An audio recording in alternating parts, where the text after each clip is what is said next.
The 933. I think the funniest part of 933 for me, I don't know if this was intentional, but whoever had the fan request for the cover page, that's the 420 guy, the Hong Kong 420, that is actually absolutely hilarious. I don't know if the editors just like let that slide, but that name is, and as predicted in my live reaction, as soon as people saw Anel on the cover spread on the cover page, not cover page, whatever it is, cover story, they had lost their minds. Easy date for Oda. Anyway, the first topic to discuss is Orochi. My surprise, my expectation, something I didn't see coming, is the fact that Orochi had a mythical snake Orochi model that was first. I always thought it was going to be an elaborate beam and he was going to be a shitty smile user, and the fact that he isn't leaves me with some hope actually. At least with hope that Orochi might be taken into a different way than I expected heading into the future, because I find myself asking, would Oda do a mythical zone that dirty to just make them kind of completely irrelevant in terms of that ability? Mythical zones are so rare for the series, more rare than Brokius, and to not capitalize on that potential, I feel like would be a waste, especially whenever the calamities so far don't have, they don't have mythical zones, which a lot of people thought they were going to have. And I'm going to hold on to this up because I kind of have a small theory heading into the future, which I'll probably save for a video, depending upon what changes in my mindset, but it's not looking good so far because Orochi, it would lead me to believe that Orochi's kind of a joke and the show is somewhat lackluster. I guess my future thoughts depend on whether or not Nami's Thunderbolt actually hurt Orochi, because if it did, my initial impression was that whatever happened with Nami Feels and bad. whatever was, I was called Lightning Bolt. Lightning Bolt. But that was basically a replica of the Big Mom situation where it knocked out the water, but it kind of just stunned or hit the person there. We'll have to find out. But it's kind of like a weird lose-lose situation.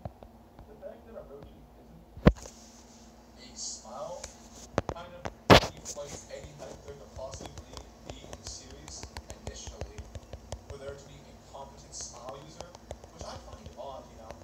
What's the point of manufacturing smile and then giving them to your army if everyone there that uses it sucks? How can there not be a competent smile user? You know, is this really the extent of Kaido's trump card, and is this even Kaido's trump card? Is this his plan or his way to get to be the Pirate King? Because a lot of the Yonkos that are aspiring to lead Pirate King have like their own secret method of doing it. Last year was that Redford's Big Mom was going to rise the Giants, although I suppose there comes the caveat that historically throughout the series, the Giants have been lackluster to say the least, but at least we have the expectation or the hope that the royalty of Eldab will be included or the exception, and that's why I really need a ability of Devil Fruit to be able to tangle with them. But Kaido's smile fruit seems to be the oddity. So I'm wondering if there's kind of like a secret smile fruit for those people that are kind of hiding in the shadows and haven't been revealed yet, that will make smile fruits seem more than they are. And I thought that was a cool way to kind of make it fun.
niggas lurking.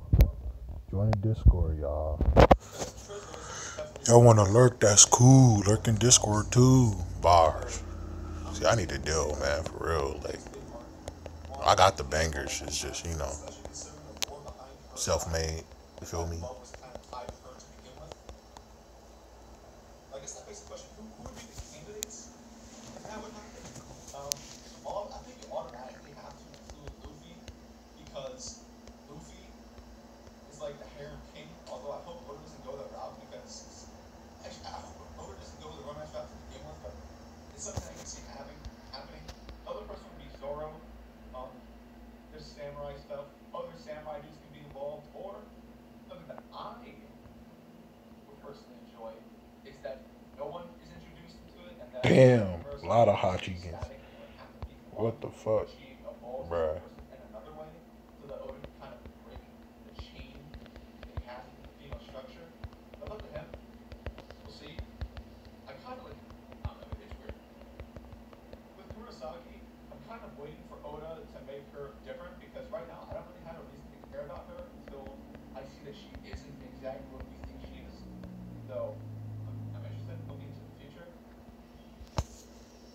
Next page. What's up, Javille? Fuck IZ. Oh, next topic. Robin and BBS tickets, bro. as predicted, the ninjas were basically the meme squad, and as predicted, most people are probably only going to take serious the head brainy full skull ninja guy because out of the shenanigans in this chapter, he was the only person not involved and he was the leader. I don't know how I feel about that, but he wasn't in tomfoolery. There isn't really much to say about Robin in this chapter that I didn't say in my last review, or that other people haven't echoed in their reviews. It's weird. Although speaking of weird, I do find it odd that Robin, while talking to Toko, was like, I can't really save her because I'm having a hard time saving you, the show that's angry. I can't do stuff. And then Robin she fends off an attack, but Nami basically comes down and then nukes the entire building. Nami kind of stole the show there, which I'm okay with, but see where that's going. Nami or Zeus. Speaking of Zeus, this is like a tangent. Where the hell is Prometheus, dude? Whenever Big Mom was coming to the waterfall, we didn't see Prometheus. Where the hell is Prometheus, and how the hell is he not right next to Big Mom the entire time? What the hell? Yeah, bro. Gotta keep trying, bro. I don't know. We'll cross that road when we cross that road. I don't know how confident I am on that. It can't always be good, bro. You gotta get the shaft at some point. I mean, sometimes you gotta get the shaft a lot. Sometimes you gotta get it a little bit. Sexy Konoichi and Wano. Oda teased the Shinobu, and I said this in my live reaction, dude. Like, Oda does girls, older women, so nasty in the series. Like, I don't know. Old women in their prime, they're sexy, but as soon as they get old, as opposed to like a lot of the cool men, they either get really, really swole, really fat, or really wrinkly, and a combination of all of them, while the dudes kind of remain buff. It is like kind of cool whenever it comes to like a lot of like the focused older guys. Like, how are we gonna do them like that? How are we gonna do them like that? Also, this is kind of like an aside. It doesn't really matter to me, but you know how Oda has been like paying homage to lore or past historical figures in Wano in like every chapter? I feel like it's kind of wasting the potential of some of the bigger names. Hanzo, Raijin, is that one I have written down? Fujin. A lot of these other people, it's like, Hanzo is like an immense historical figure. And he's obviously in the meme. He's in the meme squad. I feel like there could have been room for like a really cool ninja named Hanzo. That would have been absolutely dope. What's up, Johnny? Kind of makes me wonder how much of it's paying homage and how much of it is just Yeah, nigga. I grind in the pinnacle. Fine like wine. I shine like an emerald. Cause I'm like generic when it comes to that. Let's see. Get that luck up. Go ahead and summon. Probably the best part of the chapter, undoubtedly, would be the Koshiro. Man, What you see inside of Yumachika, Johnny? I wasn't feeling that nigga. I did the test play and it wasn't looking good. Like Rapidly from my live reaction is that it is maybe exactly I'm what it tripping. seems in I the ain't trailer. feeling. I ain't I feeling shouldn't the be spice. doubting it, but I shouldn't be expecting any less. Like he definitely good. I like his Nash string, big AOE. Strong attack still got me rubbing my head. Like Obvious as it what seems, is supposed to do? it's kind of weird. And why is that so? I don't know. Kyoshiro seems kind of earnest to me in his belief in respecting the throne. I guess that's ain't enough. Yunga. Kabushiro. Like, Kyoshiro seems like the kind of guy that he believes in a sort of ideology where it would make sense for him to not be in the know because he was surprised at the Kozuki paper that Murasaki had on hand. If that was all part of an act, then why even show that and why would he be surprised to begin with? He had known her since she was a kid and had practically raised her, yet she had kept this a secret the entire time, and then she had him. Why is revealing the Kozuki paper a signal to get Kyoshiro in the act? Because for me, I'm kind of looking at Kyoshiro's character, and in some ways, he seems similar to Shutomaru, where he is gray in terms of the moral area. Like, and I was talking to Braga about this because this would be a cool um, ideology to explore in Kyosho to also correct whenever the Kozukis retake the throne on Wano, is that Kyoshiro makes fun of Orochi the first time you meet him. But he seems, or he gives off the illusion, it could be a lie, that he respects the idea of the throne, the people who are there. And he's a cutthroat. And it could be that he respects the throne, that he was similar to Shutomaru, because Shutomaru, also a ruffian, was held up by Odin. And then Koshiro's in the Yakuza. Could have been a similar situation. He was inspired by Odin, but he has a different type of mentality. And over the course of the 20 years, he has also grown apathetic, like Shutamaru, about whatever's happening. So because of, like, he's kind of like gray in terms of moral area, like he's a good person, but honestly, if the cut was real, it would open up to him being a more interesting character.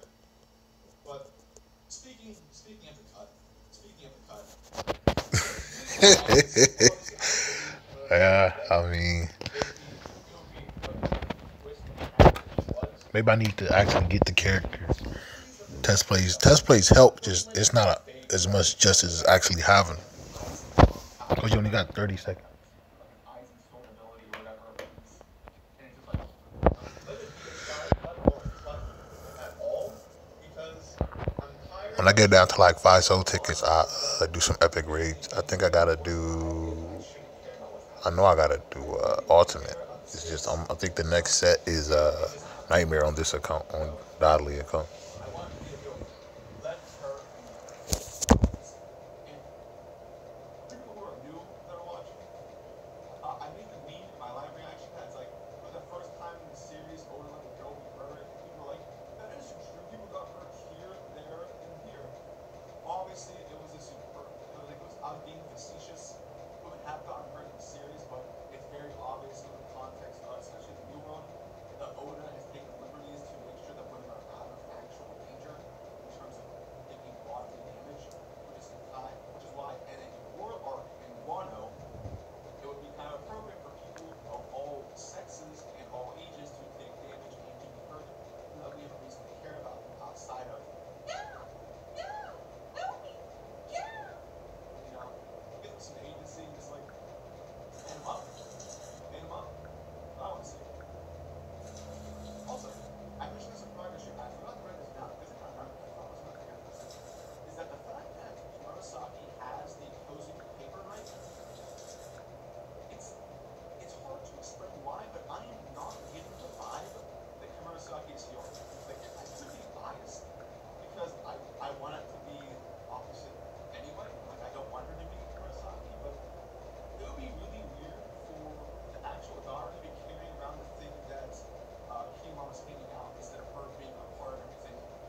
Yeah, nigga, what happened to that? You was praising fucking Paracel Nail last year, like shit. Oh yeah, she got the spice, man. Blah blah blah. Just know, whole year went by, she ain't got no spice, nigga. She a link. There wasn't as many as I thought there would be. I thought there was going to be way more PIs. So,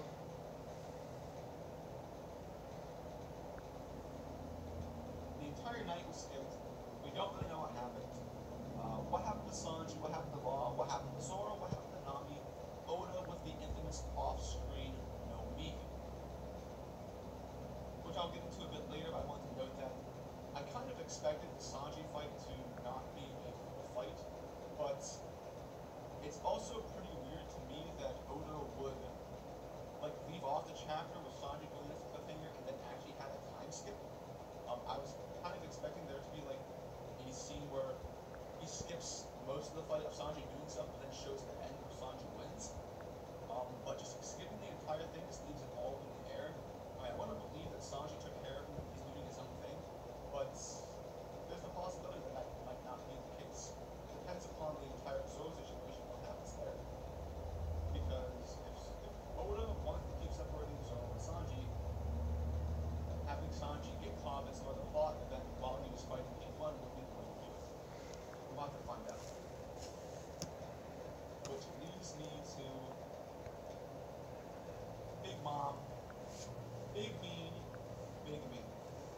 And the first thing I want to talk about that isn't just complete apathy is people are questioning why Napoleon was basically asleep on Big Mom's head.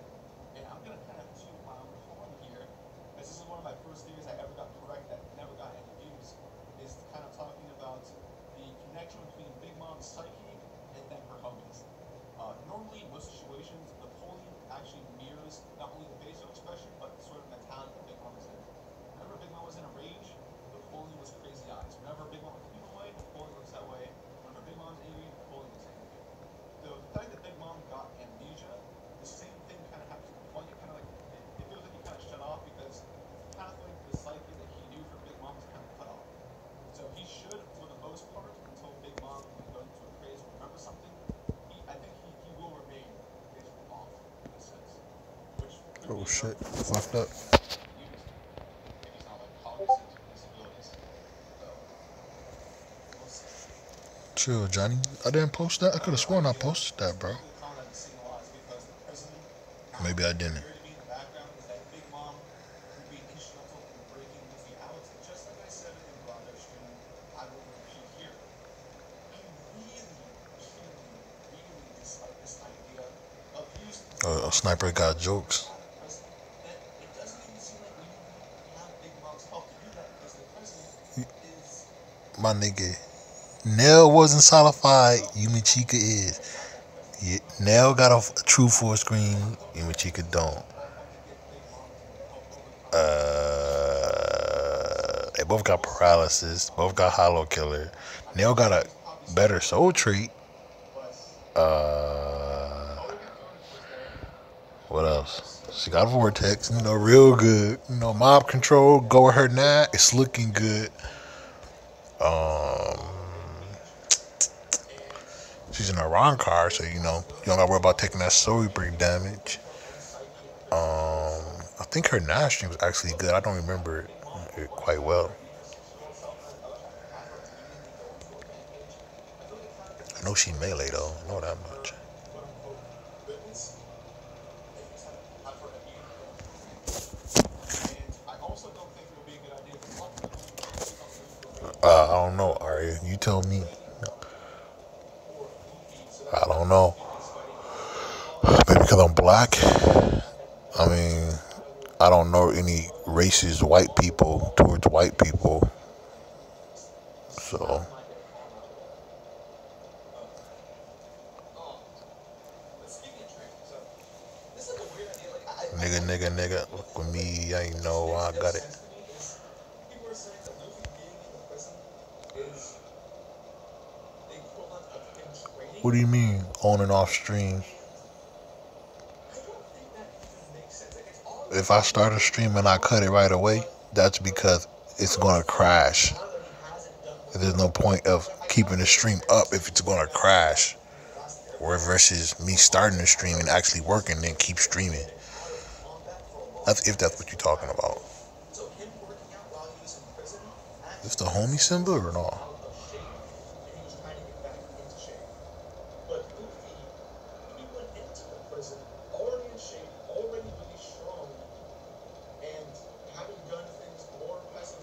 Nah, Rick, I ain't experienced nothing. Somebody came on my Discord saying nigger, nigger, nigger. Like, I didn't even know about it until Arya said something about it. Debatable. I don't fuck with Mad Links, remember? Her vortex is there. But if Chica wins, his products is more likely to proc. That is true. ESP, not Mad base. And I mean, you Chica a cool character, don't get me wrong. So, I see where you coming from. Because he is a cool dude, man. I just hate that he don't really get a true spotlight, which he shouldn't, because he's not like a main character or a lieutenant.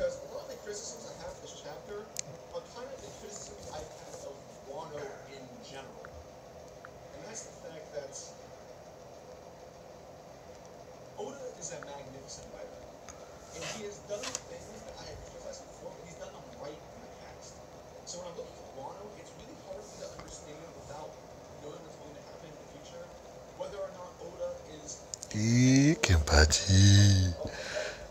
Hey, end of the month, if we get a new Kenpachi, man, I'm gonna lose my shit. You already know he gonna get poised again.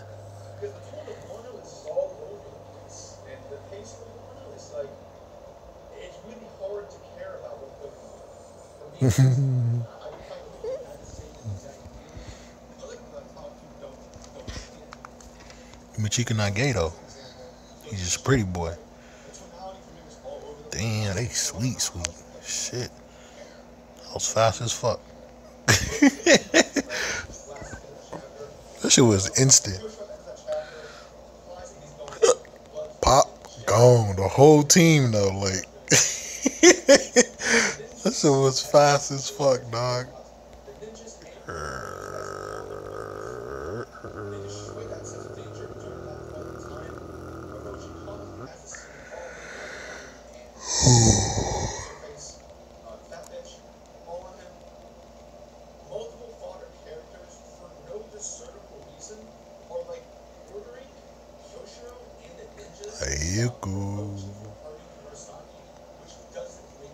Alright, I think I got all the refresh people going. Let's see, Predator.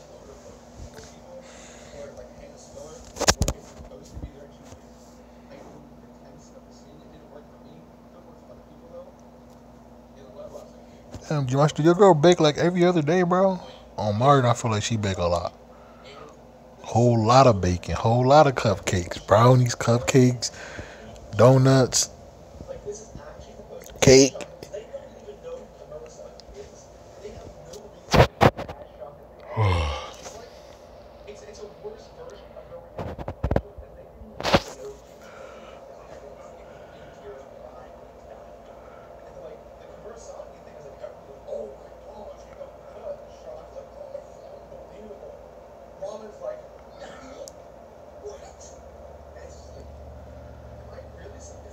Fucking Rukia, bro. Chill.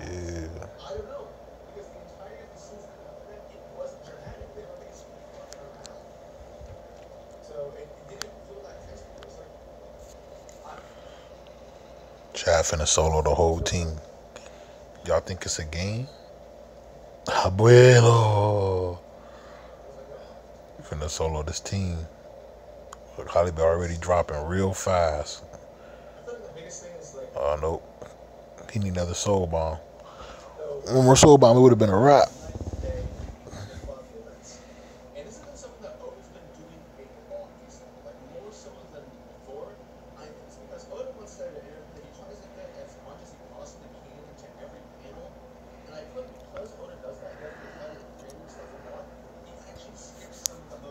Oh.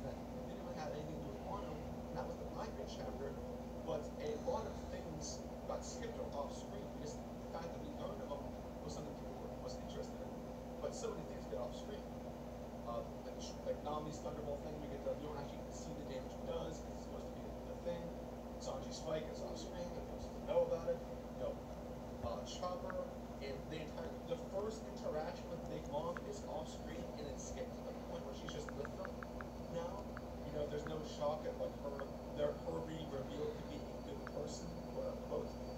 And it just skipped. It's like, yeah, you get it, blah blah blah. We got to this point. And actually, I would have preferred to have seen Chopper's and the crew's reaction to Big Mom's initial kindness outside of her saying, because that's a really interesting thing to see. Because it's also like how I got somewhat hurt whenever the first character interaction between it and Luffy also got skipped. Whenever Luffy was thrown in the jail cell, it's like, hours later, Luffy just taken away. Just Rick, I don't know what the fuck you talking about, dog. Bro, you be all over the place, dude. All over the place, bro. Like, I don't know what the fuck you be talking about sometimes. You didn't used to be like that. You used to be straight to the point. Now you just be saying shit.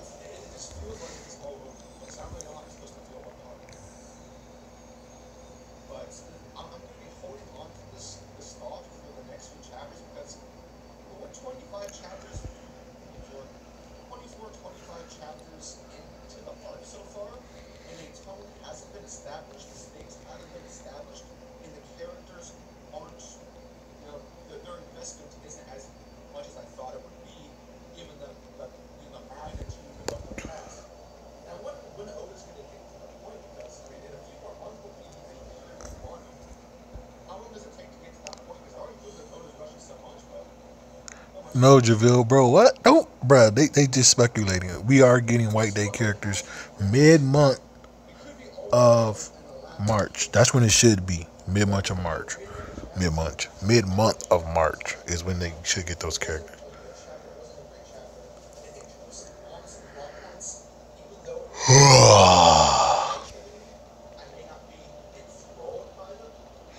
Chad lives, like always, this motherfucker, man.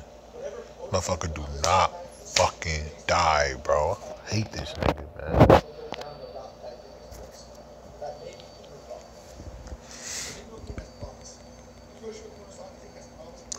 I ain't boo nobody, G-Master. What you talking about, bro?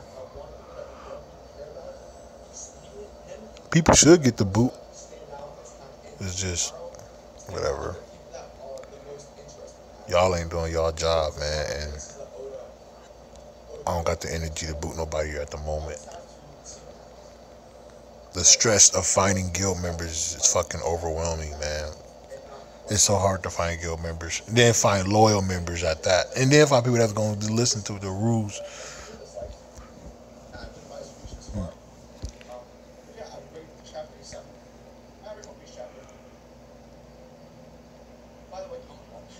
I shouldn't bring this up, but do you guys think that's a justified thing to say? Whenever people defend a One Piece chapter by saying it's a standard setup chapter, so Nah, Rick. I never hate nobody as much as I hate Retsu. Because when it came to Retsu, she's the worst attribute to go against. The worst, bruh. I never hate nobody. And then on top of the fact that they gave her a third strong attack that cancels out the SP units that can kill her. If you can put Shinji on the side, Kenpachi in the middle, and Juha on the side, she would die every match. Max Link slides, Golden Pebbles, full DR, 4 stand, wouldn't matter. Too much damage. She won't be able to fucking tank all that damage, man. That was 30 minutes? Hold on, bitch.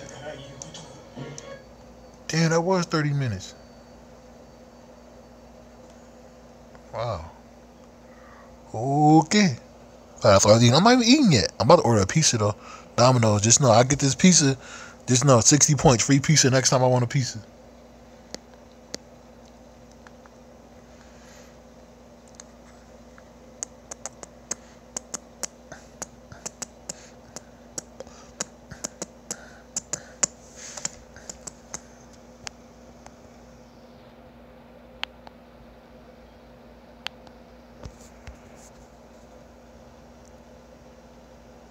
Nigga, you don't eat Domino's, my nigga. Yeah, what kind of toppings? How about a piece of my ass? Pause. What the fuck? Gay as shit. Hey, y'all see this gay ass shit you just said? What the fuck? You faggot. What the hell?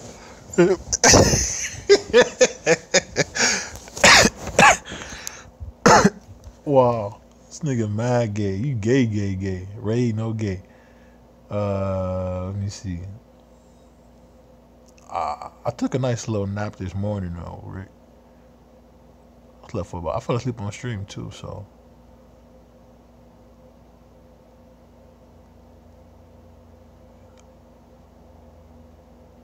Aria, you fucking up. Please, for God's sake, we got Loopy. That means we could get anyone. We got Eba. That means we could get anyone. We got a nigga that didn't do shit. Name one fight Eba had. I'll wait. End of the series, Eba a whole captain. Apache, Shinji, Yuha, 3 mine units. And 2 of them pretty much can't do shit with Red 2. Only reason why Juha survived is because he a non-affiliation unit. The DR help is just non-affiliation unit make it worse.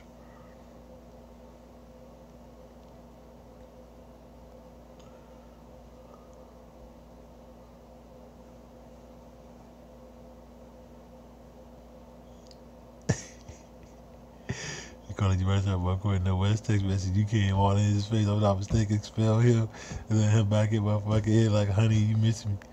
Yeah, okay, Rick. If you believe that, I still got that message, man. Where my phone at, dog? Hold on.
Yo, what's up, super villain? Chill out, bro. What chill back? I just hear chill, bro. It's the fucking, what's this shit called? Spicy sweet chili. Nigga, it was true, and you say the message precious moment here. And no, nigga, it's not true. What the fuck? Don't try to play me, bro. I saved the message because I was going through old pictures and I seen that shit. And I was like, let me get this too, man. I know niggas gonna remember this bullshit, this fucking faggot ass shit Wes did.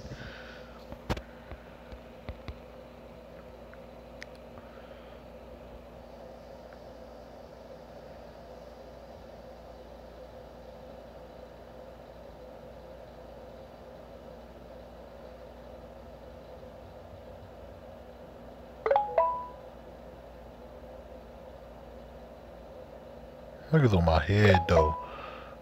Damn, stop it, coach.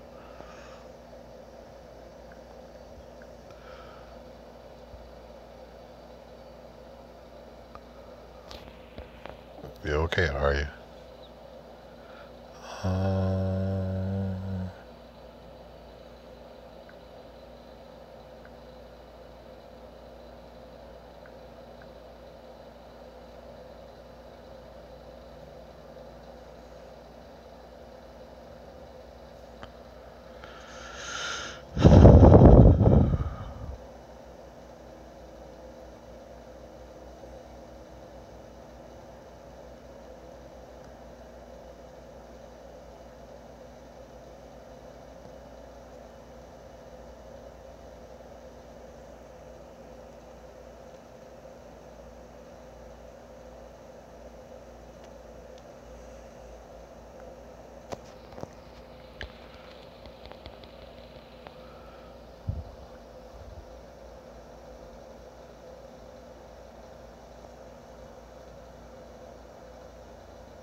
Okay, Rick.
Oh shit.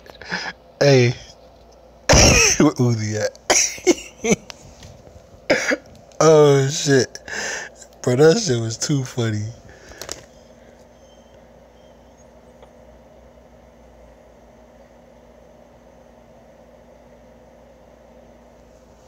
This dude Jada's be on the anime heavy. My nigga. Every day you watch a new anime. Tell me I'm lying. I don't blame you though, bro. That shit take like 15 minutes. That shit light as shit.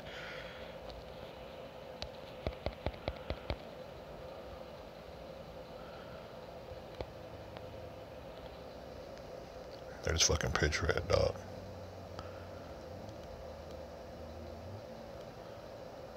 Bunny, bunny, bunny, bunny, bunny, bunny, woo.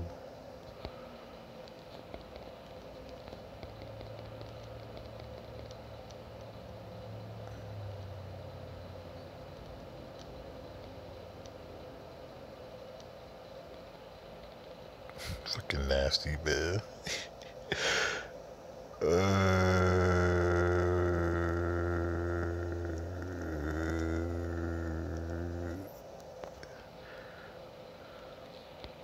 So,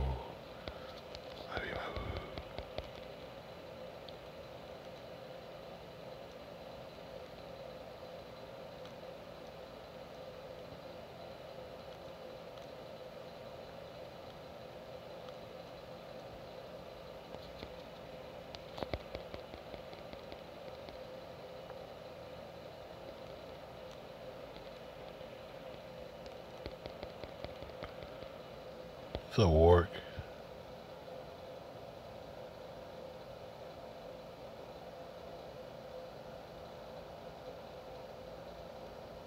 I don't know what you're talking about. Rick can catch this 5 minutes. Keep it up, though. I'm hungry. I got the chips right by me, though. You feel me? Go watch the juice, G-Meister.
It's a hood movie, G Meister.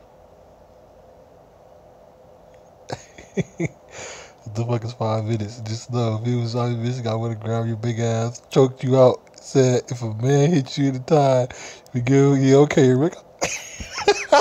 I don't play that. I don't play that touching shit, bro. Don't touch me. In time, his wounds will heal.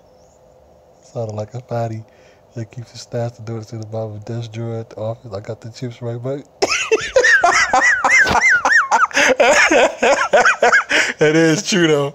Like on Nutty Professor, his fat ass had a whole stash full of candy bars just sitting in the fucking in the drawer. It's your skin tone, chicken bone, Google Chrome, no home, flip phone, this on ice cream cone, garter, gone, extra chrome, retro gnome, dimmadome, genome, full blow, mono. Chill out, ghost. I'm gonna call you Jadis. Oh, what's up, Ant-Man? Hey, what's your, did you see my friend request on the game, bruh?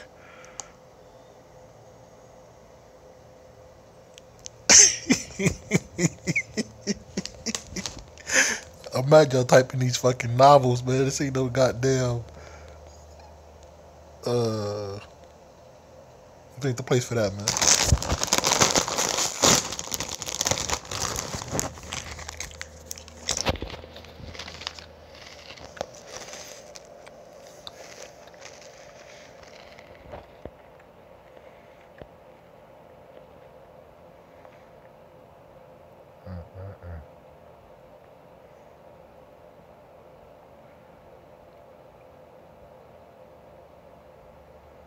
Oh, this shit bullshit, buddy.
No, I don't seen that, Jadis.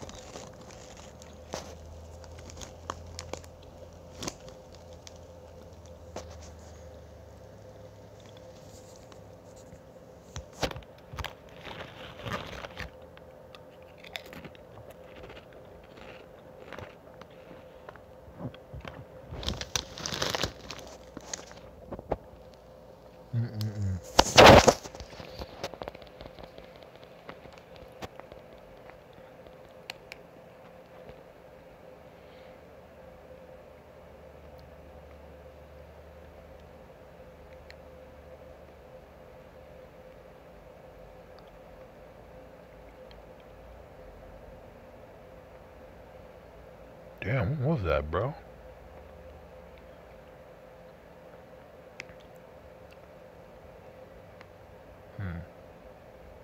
Chill out the dub, bitch. I know though.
What the hell?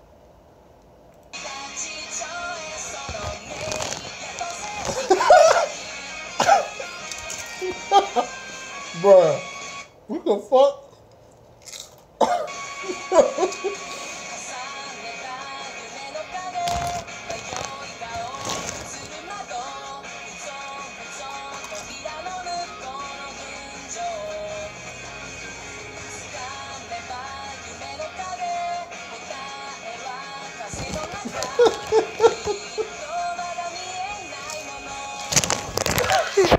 Bro, this shit great.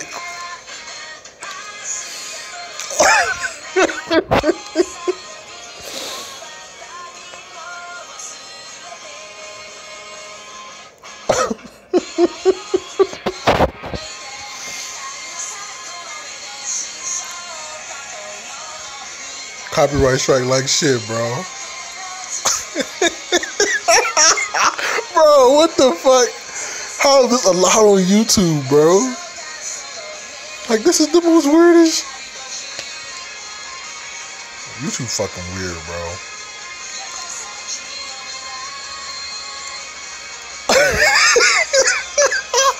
Bro, this shit is fucking holy, bro.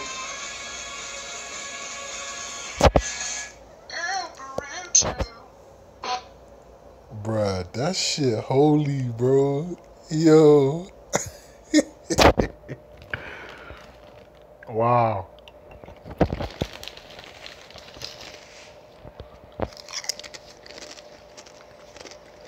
I'm trying to find a picture, Aria.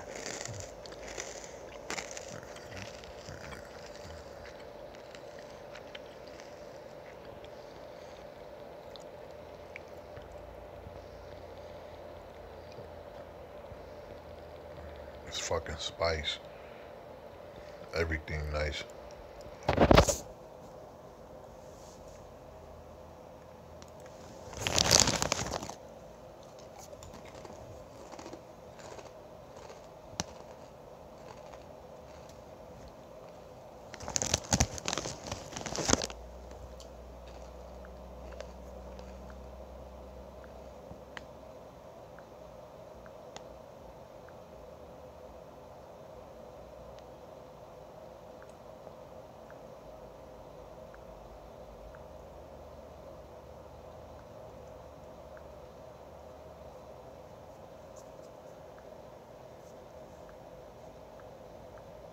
That's a damn lie.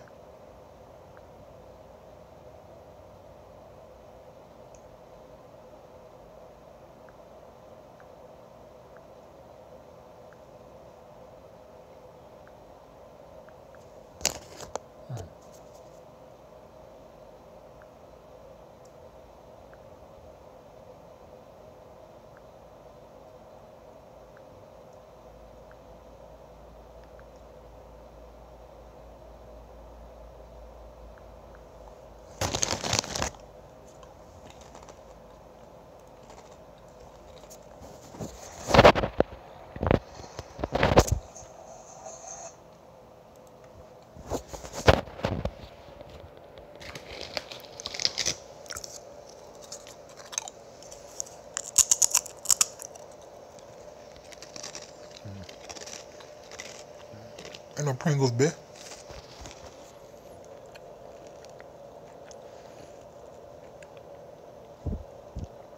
Okay, Warwick. You paying now?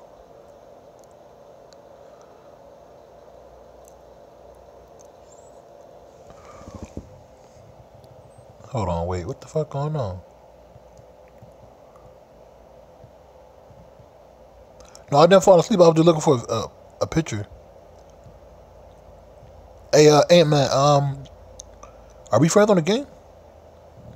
Hey, the pillow is in a good spot, though, just so you know.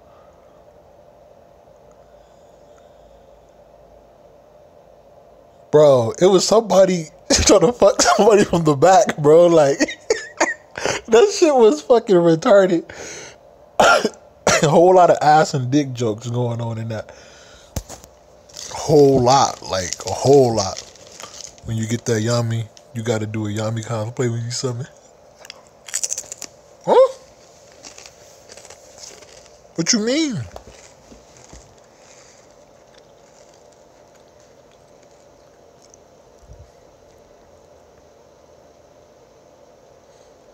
Nah, Ari, I got on 2 socks right now. That would have been funny as hell if you was right, though.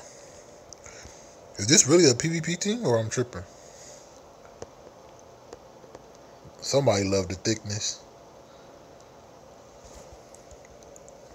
Fuck no, Uzi. Hey, Uzi, I'm glad you're here, bruh. Monk eye. You gotta go crazy. You know, I know Daisy Dukes. Yesterday, Dolly called me Thickums. She was like, you thought I forgot? Thickums. I'm like, wow. What's up, Daquan?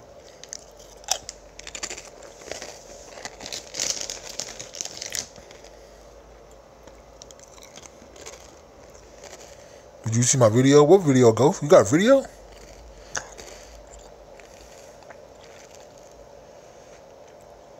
Nigga, what's the Yami cosplayed up, bro? You want me to get the whole 9? That shit would be dope, though. Y'all can't tell me Yami don't look dope, bro. Big buff black dude.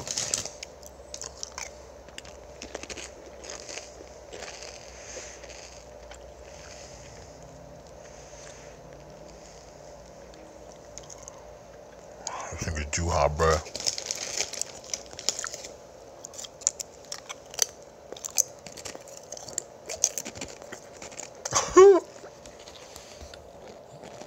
Chill, are you?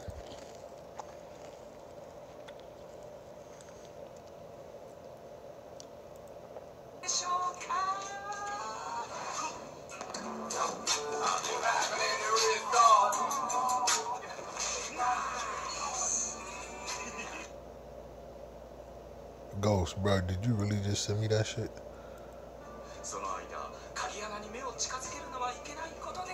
I should time you out, my nigga.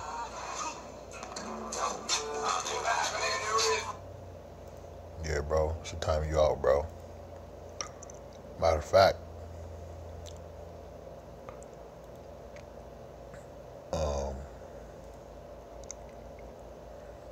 I think I might end up just doing that, bro. You fucking, bro, I don't play that shit.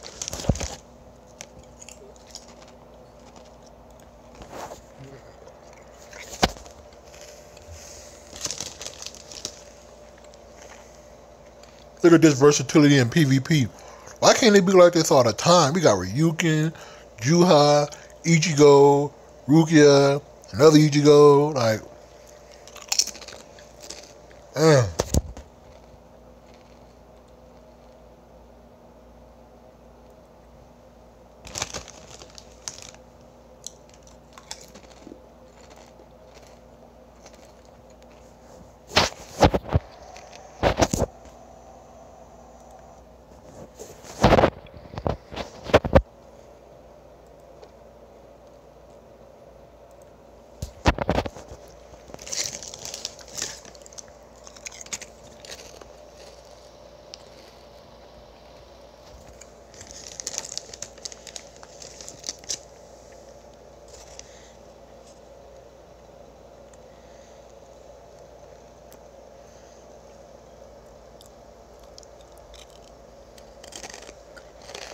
yeah, Ward. Chill, Ghost, you gay as shit.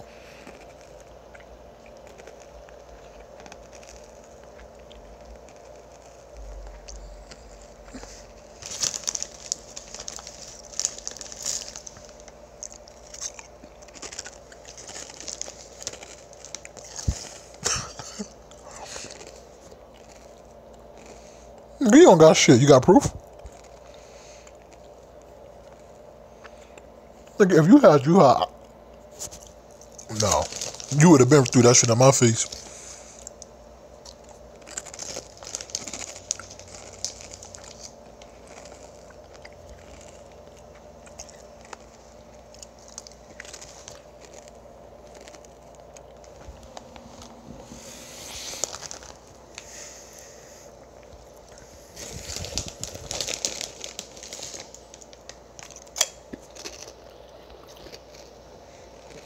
I remember when this dude Ghost, he poured tag team right to his shoulder. Like, bro, what? Brand new though. You didn't get the orb.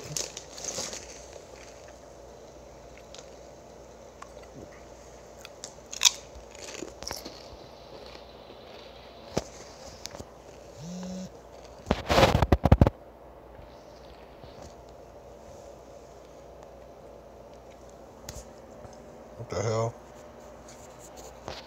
You still alive? What the fuck was that? I got them hacks.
Oh, my nigga, you good?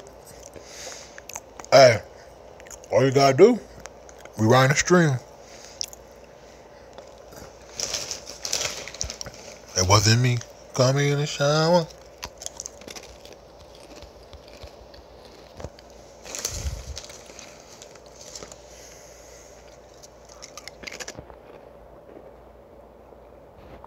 Hey, Uzi, who should I use to guild quest, bruh? Help me out. I need the advice from a pro.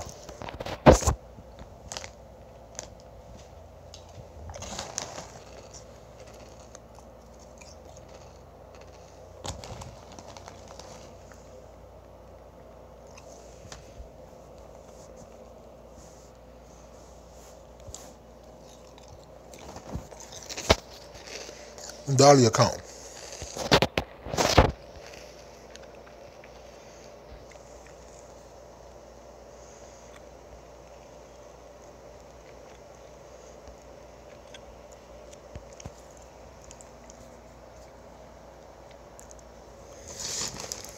Chill out.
Can't use what you don't got.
It's your boy Munchie.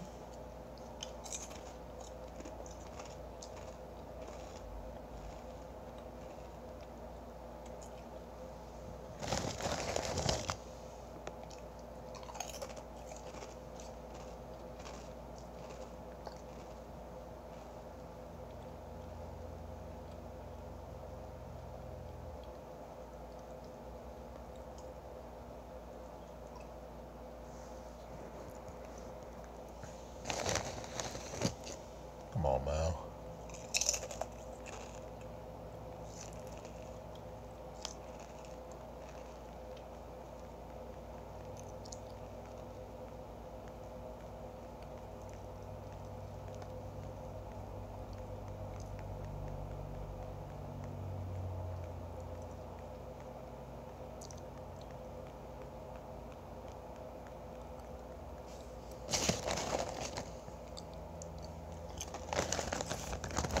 Shut the fuck up, nigga, if I time you out. Not my account. You bum ass niggas always got something to say about somebody else's shit. You bum ass niggas got one account. I got two playing three.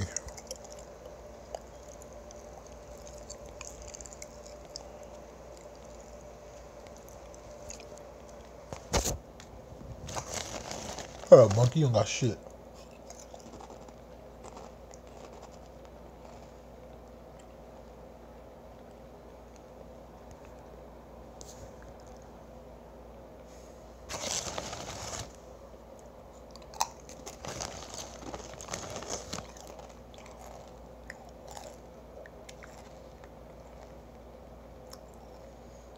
You right, Uzi, you right.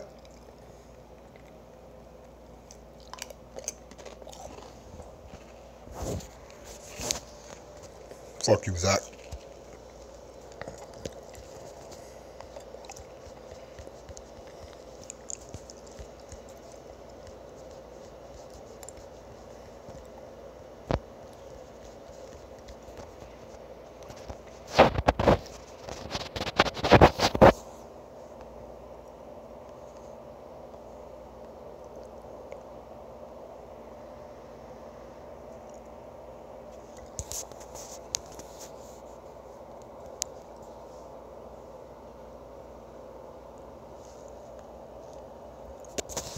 What up, nigga? Oh, it's right here.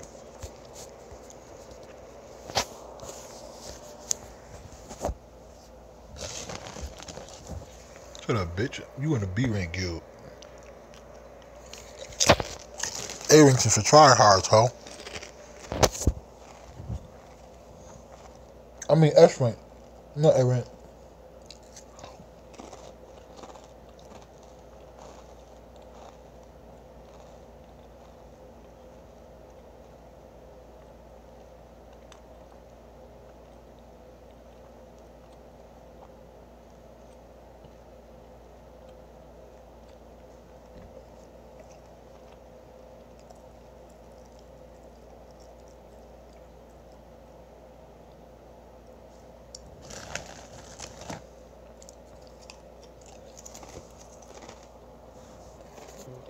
Yeah, okay, nigga. Two accounts, nigga. Play three.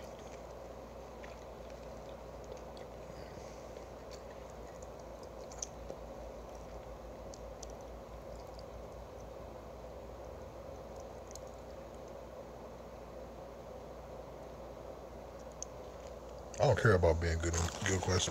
I just want the rewards. If it's two accounts, why do you think account right now? What? Make that shit make sense, nigga, before you send it.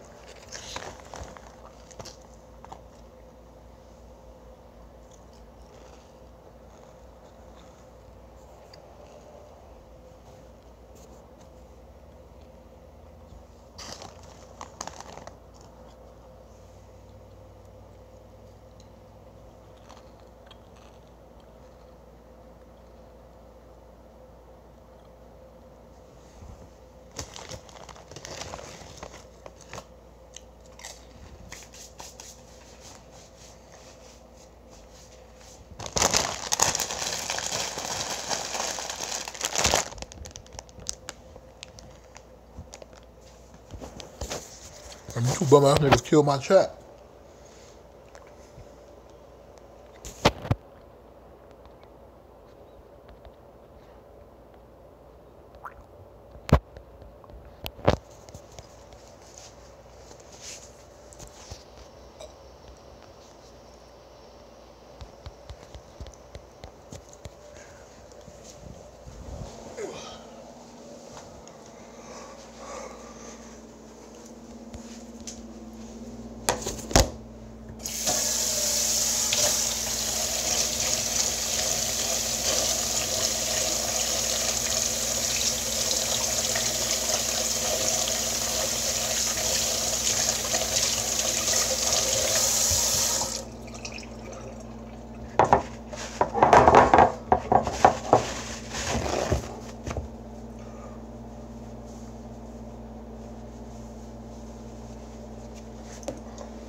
Good work.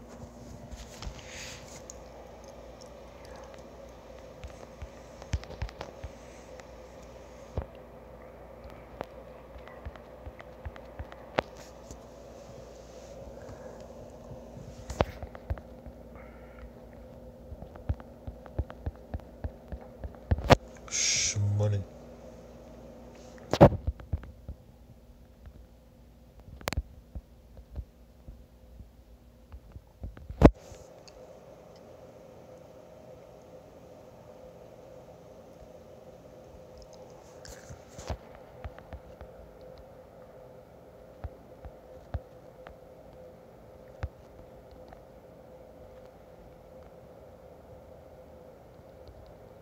Yeah, Stark popped that third quick. Continue though.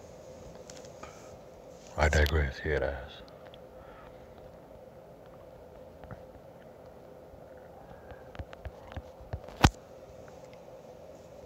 Oh, fuck dance at your pussy.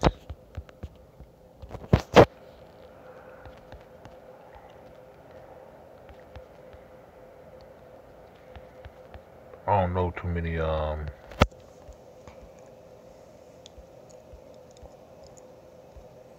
about the dance.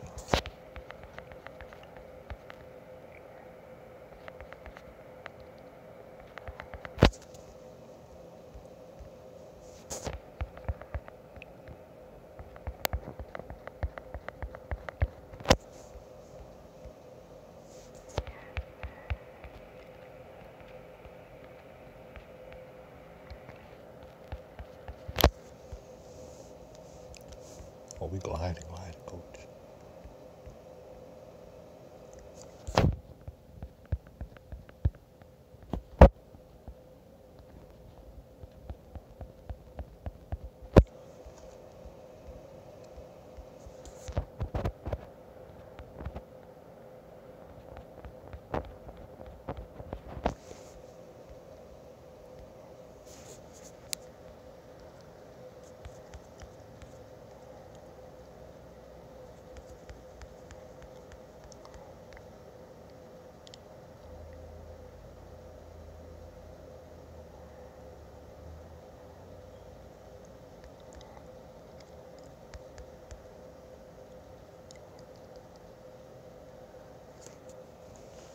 What's up, Twitty?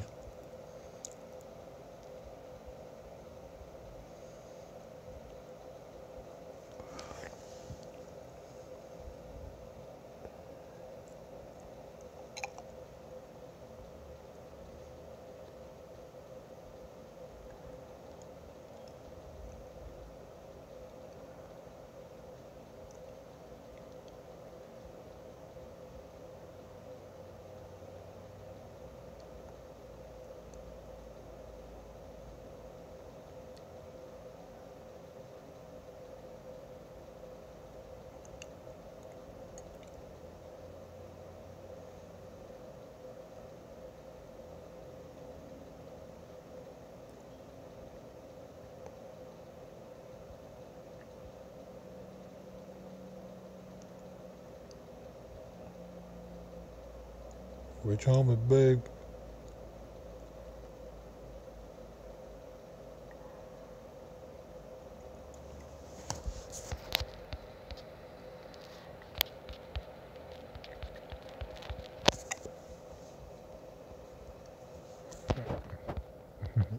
You okay, Daquan?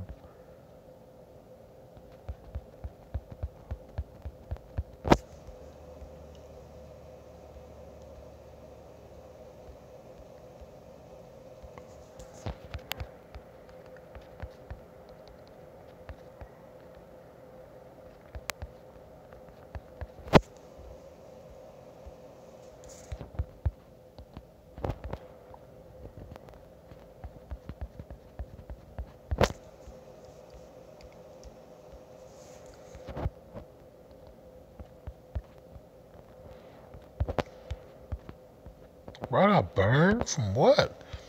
Fucking cone statue, bro.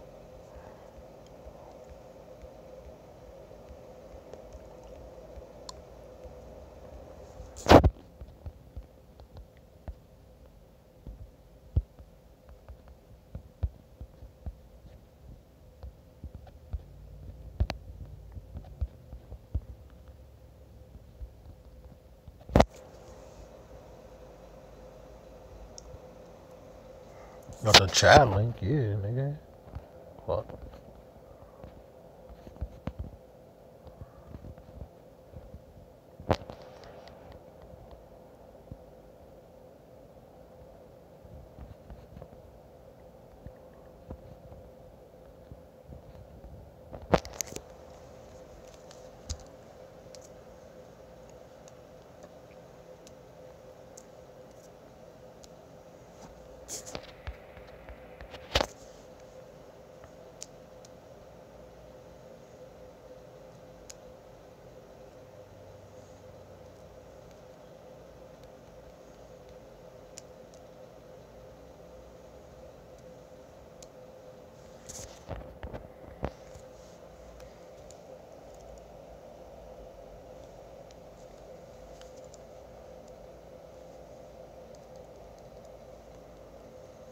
I like this song. I like the chorus of this song. A lot of times. Hold on, dog. My mind, right? So I sit back on my bed and look up at the ceiling. I get you, nigga. It may seem like don't love you no more. I don't have dreams like they feel so real. I thought I would. Sometimes I feel like I wanna give up with no hope. Why does it feel like you fucking with me? So I get the picture.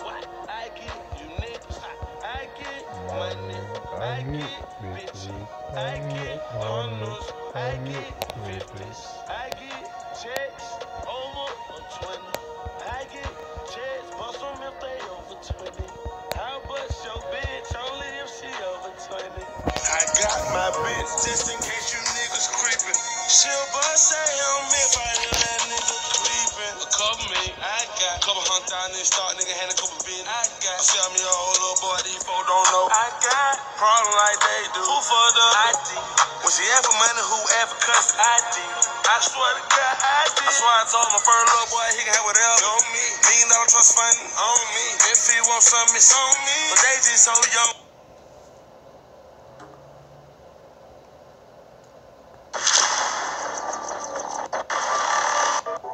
You thought wrong, my nigga. If you ever think I was falling off, fuck. Don't let that money fool you, boy, ain't shit change. We in Miami on vacation. 40,000 for the big fan. And they want another 50,000 to bust it down. I've been doing this shit since 6th grade. Teachers told me I would never make no money off these words. Now I'm not worried about nobody. So that same teacher look at me and I didn't go to college. We bout to party shit like Rich. Oh, now I'm up by big cane. Albert Einstein on me. Fuck Quan, nigga. Tell that nigga D-Rock, no millet.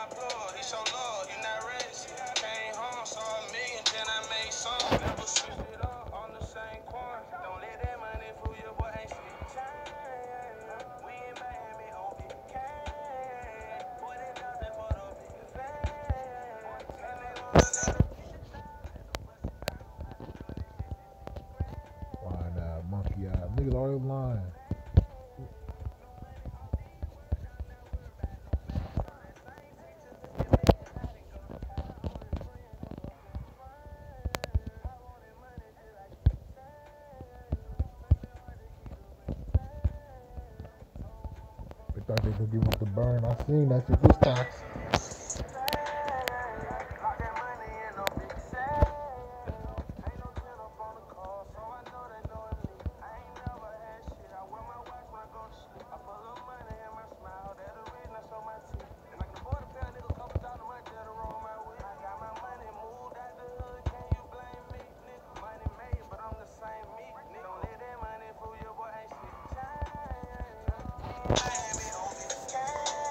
Yeah, Dirt go crazy, nigga. What you mean? I ain't listened to him in a minute though. Like,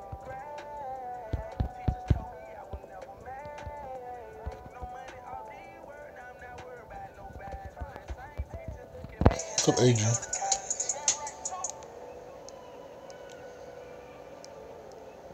Yo, them hitters go crazy, nigga. L's up for them hitters. No real old song. I love it though. Shit great.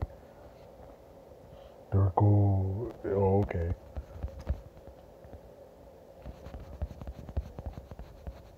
That nigga Dirk went from dreads to the first cut to the nasty ass fucking braids. Shit must be rough out there. Ain't no days low. Ain't no low, bitch.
I'm in this motherfucker with all members in this bitch, you know? We on our OTF shit, you heard? King Von, that's all.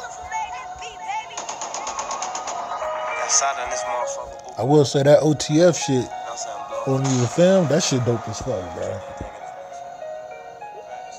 Hell no, nigga. Promote to what? Captain? Oh, niggas be lying like shit. Coming from non-job orders in PvP.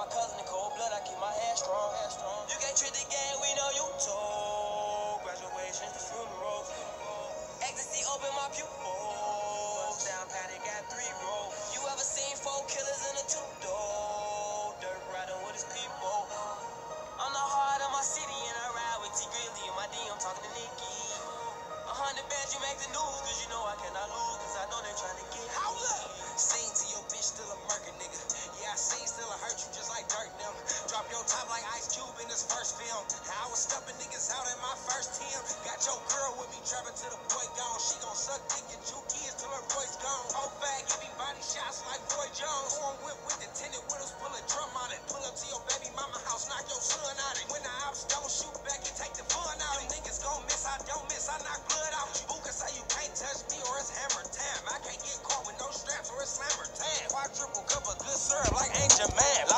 Bro, pause. No, I don't like it.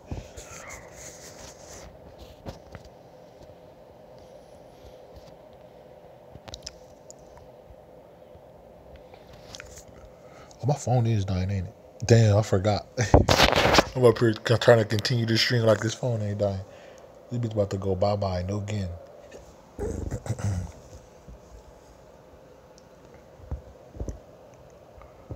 Fuck me. Well, let's do a raid real quick before this bitch die.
know what I'm saying? The album done. Love song for the streets too.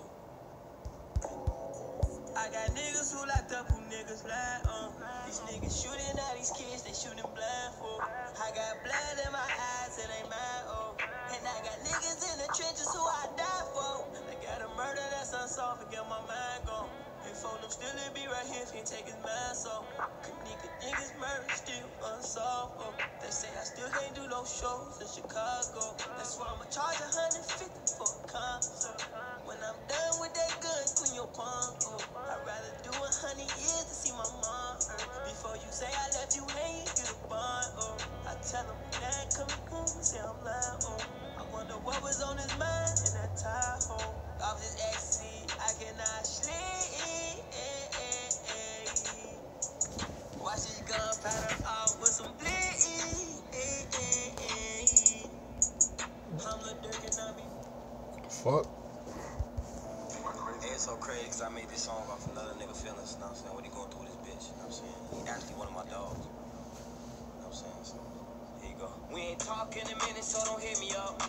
And I mix my feelings with prescription drugs. When I fell to my knees, you ain't pick me up. When I was down on my back, you say ain't rich enough.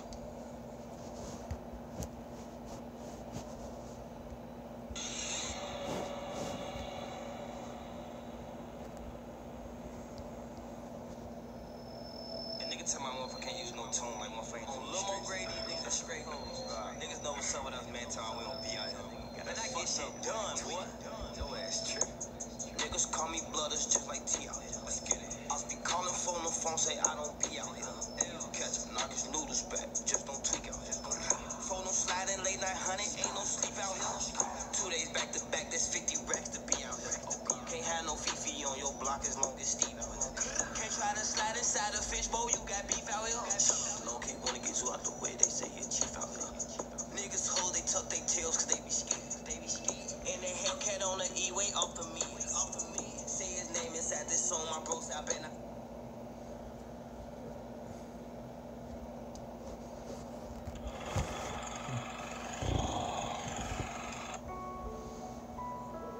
And Ward be getting kicked.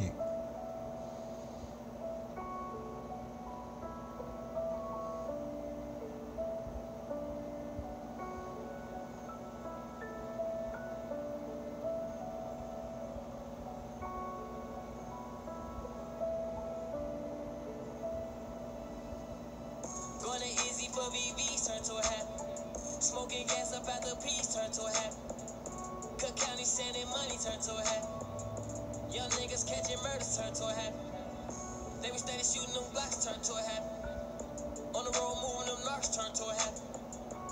All the ops so goofy, that shit'll happen. Keep playing with our group, shit get tragic. Keep buying designer shoes, this shit'll happen. He tried that dog food, now it's a habit. I taste that pussy. Shitty. That seemed like a habit. No, this shit. Oh, I don't want to hear no old shit. Give me your best.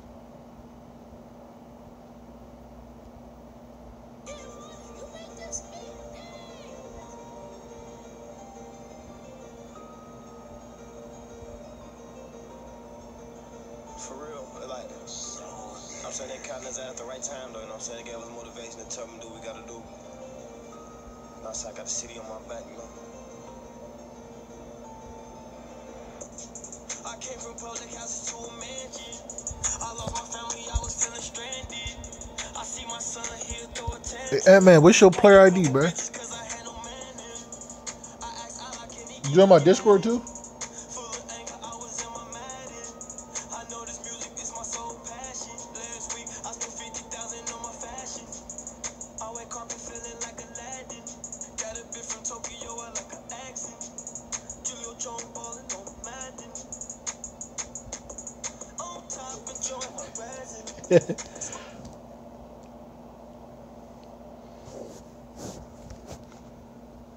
Stop. You don't got what? Nigga, you got a player ID, bro. It's right here. You hit friends, and then you go to search, and it's right there. Look like I don't got one. Go ahead.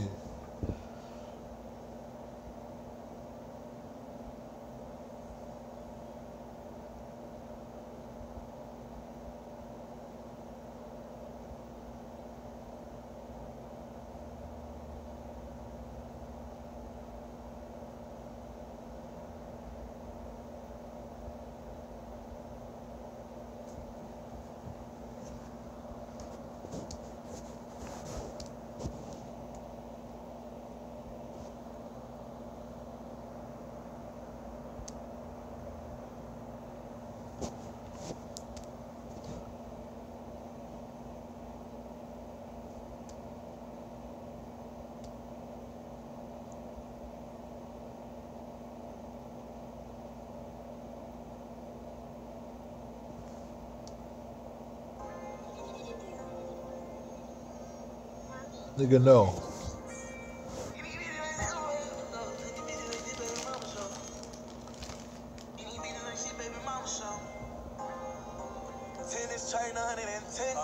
Never.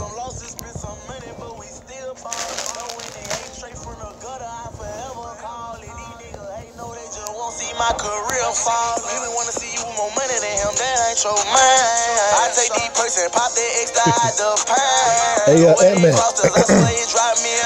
Bruh, what's your player ID, bro? Took me out the game. I came back running with some top shotters. I paid them top dollars, living like a rough rider. They locked him up for violence. He came back like a survivor. Yeah, he came. Bro, where the spice at, bro?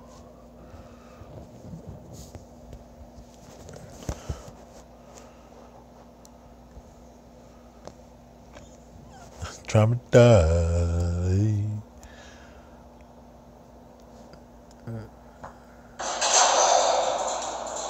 I got Scarlo working. I only want to see that ass. That's the only reason why I clicked the video.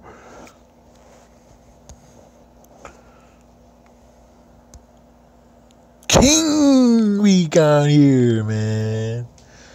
What is going on, everybody, man? King Recon here to read the best-selling manga in history, man. Nearly the second best-selling comic of all time. Now listen, I know I'm late, but trust me, it's killing me on the inside. I can't wait to dive in and read this chapter, so let's get right into it in the awesome sauce of One Piece. Recon. Kevin let me borrow the iPad, bro, so I was like, you know what? Let's do some summons, Joe. Viz Translation Gang, chapter 933 of the Wano Greatness, ladies and gentlemen. The Wano. I can't believe we're already 24 chapters into the Wano Awesome Sauce, man. 24. Now, before I dive in right quick, listen, man. Listen to me, ladies Who was and gentlemen. ASMR, nigga? Jump Force makes me Oh, no. angry. It makes me mad, but by God, is it fun, man. I'm going to try to stream it again next week. Wait, and you now got to that download the OBS is game back. working, You don't got Bleach Race or no that I more? figured out how to OBS. You uninstalled how to use it BBS? somewhat. I think I'm gonna do the same thing for World Seeker. Once World Seeker comes out, I'll be streaming it on there, whether it be to Twitch or to YouTube.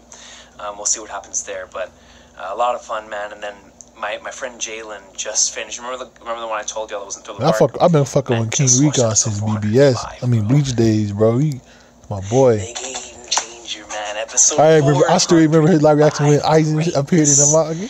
Yo, you know what? I think that nigga put some boxes on his head or some shit. When there isn't a word coming out of my man's voice, but nothing coming out of my man's mouth. You knew the episode was something serious, and I was like, yes, we've got him. We got him! So One Piece Greatness, man, chapter 933. Let's get right into the awesome sauce.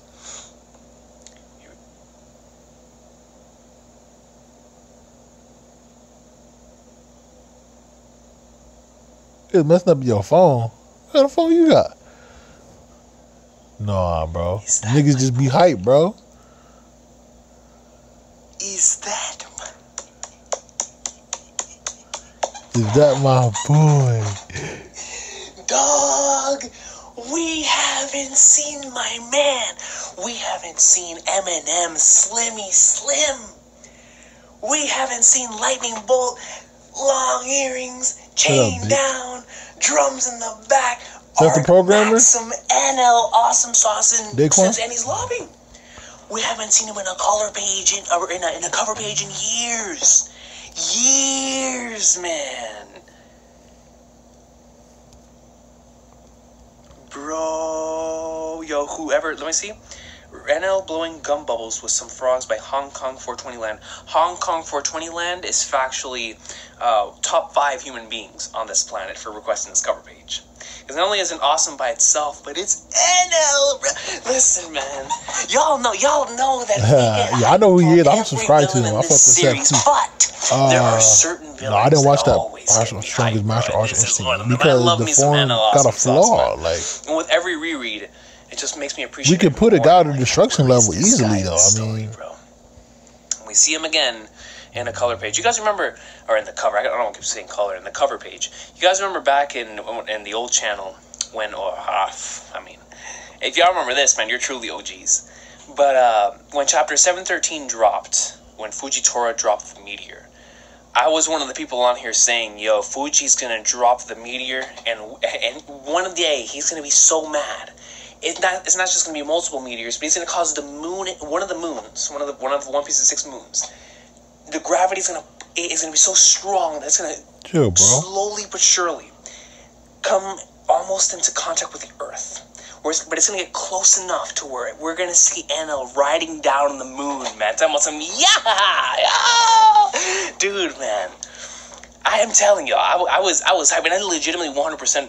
I was believing in that 100%. When I saw Fujitora's ability, that was the first thing that came to mind. I was like, yo, NL is coming back into the story, and I got it. For Never World. Got it. Was he riding the moon? Yeah. For Never World was talking big so recently. Man. He made a video saying he looking with back the on shit. It really would have been weird because then we would have had a moon problem. But hey, Fujitora done that nigga, bro. Chill out, bro. Whatever, man. Chapter 933, A Warrior's Mercy. Once again, shout out to the frogs with bubbles, and then my boy NL. Whole lot of multis. My boy NL looks swole though, bro. NL's out here looking swole. Where's my volume 30 at? No, I mean just versus NL. NL got the arc. My boy NL definitely got more swole. NL, look at that. Okay, so look at NL right there, and look at NL right here.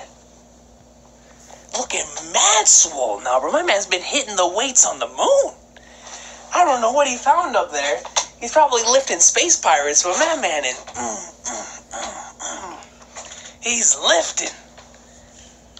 I mean, I know these are requested cover pages, but does this mean that this man NL is back on Earth?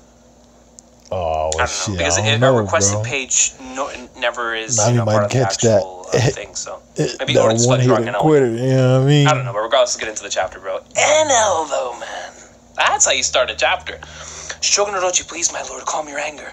Such a shame to waste your beauty. Yo, man. I'm still shook at the fact that Oda actually gave him oh snap, Zoan type mythical snake I'm not from sending for either tomorrow. lie. No I mean, I could. I mean, since, you know, Yo, the fucking mythical mid-month banner Zoan was snake Dookie. fruit. I might do that only Yamata no because it's Orochi. Aizen. I don't wish to crush your head between my And jaws. I know a lot of so people beg, pray for don't your want to life see if with I all get your him or heart, not. And perhaps it Like, shall shit. lessen your sentence. Fuck you, bald bitch, you Komurasaki lucky ain't gonna do motherfucker. Or they gonna laugh at me Girl for right not there. getting them. You cannot let go. Falling in love makes I'm gonna make a video though. soft. 500 to 750 is what I'm thinking. Big sis. 500 at a minimum, 750 if I change my mind. She ain't gonna do nothing, dog. Beg for my life. Punk ass. How dare you? Why are you biting us? Yo, this man Orochi goes around and he starts biting random subordinates. Saucy wench. And this man's going. Can he not see well in this form, or Yeah, are you? or do they just grabbing whatever? If you got the characters, then you know. It comes to random Skip. people biting them. You see the house is sort of wiggling, and it's sort of like comic style.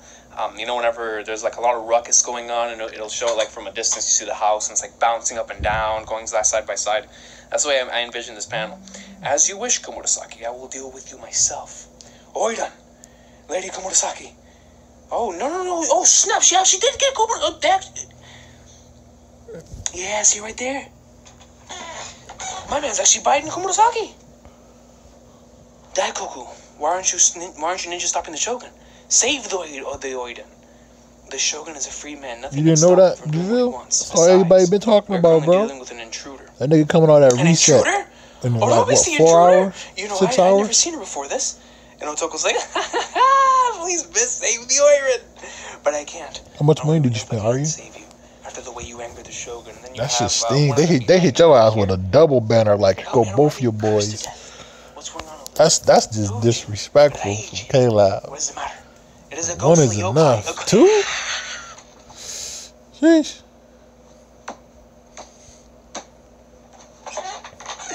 Yo, Brooke's gotta chill, bro. Brooke has gotta chill. Look at this man. My man looks like he's a stand user, bro. Or not a stand user, but he looks like he's a stand himself in the stand arc from Gintama. Damn. Ghost going around. You must have went thing in up there. over Yoga. 2K. Yo, that was a good show, man. Nura Rise of the Yokai Clan. Anyways, curses upon you. A giant starving Damn, feels skeleton. bad. Gasha Dokuro is real. Well, for your sake, I hope K-Lab don't give us the White Day Ryuki. She even has something Because that similar means here 3 of your to, boys. And then Kisuke would be in the filler. facial expression. Ooh, that's not looking Did you see good. Otoko? Like, ooh, Even that'll when hurt. shocked, is still laughing. That's Like, some you see quitting tears shit in right Otto's there. eyes. For your Otoko boys, gets knocked out. within 2 months. Brooke King Saki confirmed. Sheesh. Bro. Tighten up, coach. My boy Brooke coming in strong with the horror hockey, man. There's levels to this. You know, there's the King Saki, and on top of that, there's the horror hockey.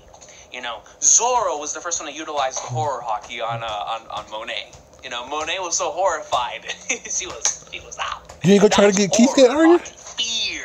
As much as you talked about him for months, all I want is White Day. What you doing? Yo, Kisuke, am I all I want killing is it? White Yo, this guy's a Day. troll. Hey. Let's get out of the castle alive. Kisuke, all I want. Oh, I haven't seen this movie in a long time. All I Okay, want Robin putting in work. Let's go. More is sorcery. about to be Are they novel. going Nah, sorcery, son. yeah, because they don't even know what fruits are. They think all this is sorcery. Are they in alliance of ghoulish spirits? What should we do, Shinobu? Now both Robin and Brooke are in trouble. I suppose there's no use hiding anymore. Let's go. Sheesh. You have Nami and Shinobu. I wonder how long it's gonna take for me to actually pull a 5-star with these tickets. It's been quite some It's time. been like since we've seen 1,500, abilities maybe in action 1,000 like of this. them. Did you say Shinobu? Now we have only one of the Oniwabanshu. I'll be right behind Nami. Man, his He's got special an is fucking insane angle, by garbo, the way. bro. Who's there, a ninja? Truth Is be it told, to me, Hanzo? only thing good Yo, about we got movie Hanzo Toast is around his here, first strong attack. That's just me. Even the second is like, So okay. you're still alive? The bombshell beauty Kunoichi? Shinobu the man? Is that Shinobu in her prime? Prime Shinobu? AI. Shinobu the man killer.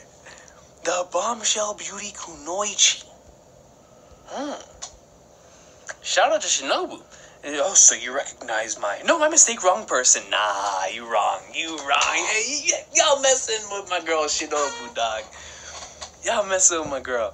It is me, Ninpo Ball. Ninpo Ball. Whoa! Now listen, man, there's certain things you don't do. There's certain things you don't do, coach. Ninpo Ball Crusher, man, that's a restricted move. So, yeah, listen, man, there's just certain techniques that in order to have access to them, there needs to be some sort of like ritual you need to do before that. And this is one of those moves. You can't do this, bro. I don't care. I mean, well, then again, if this dude is trying to capture them, sure. But listen, man, Ninpo Ball Crusher. Listen, just reading that hurts. Just reading that hurts, man. It's like back whenever Frankie, whenever they're trying to make Frankie join the crew at the end of I don't know. And I don't know if I can tell. Say like a man is a man if he can get hit in his shit full power and be like it don't hurt. Like sound man, effects. that shit fucking. Good Lord. Make me want to cry. Get on my knees, curl up into a ball. Like the pain, man, is over. It's too much, man. Nah, she don't crush my balls. She don't go down on the balls, man. It's the shaft, man. Shaft. What matters. I don't see how dude. Like, I seen this dude have sex with a girl with his balls. Like, what the fuck? This dude tied his balls up and was fucking a chick. Like, bro, what? That's a thing? Like, yeah, it can't be me. Like, yup. That shit hurt just to get punched in them bitches. This nigga trying to use them.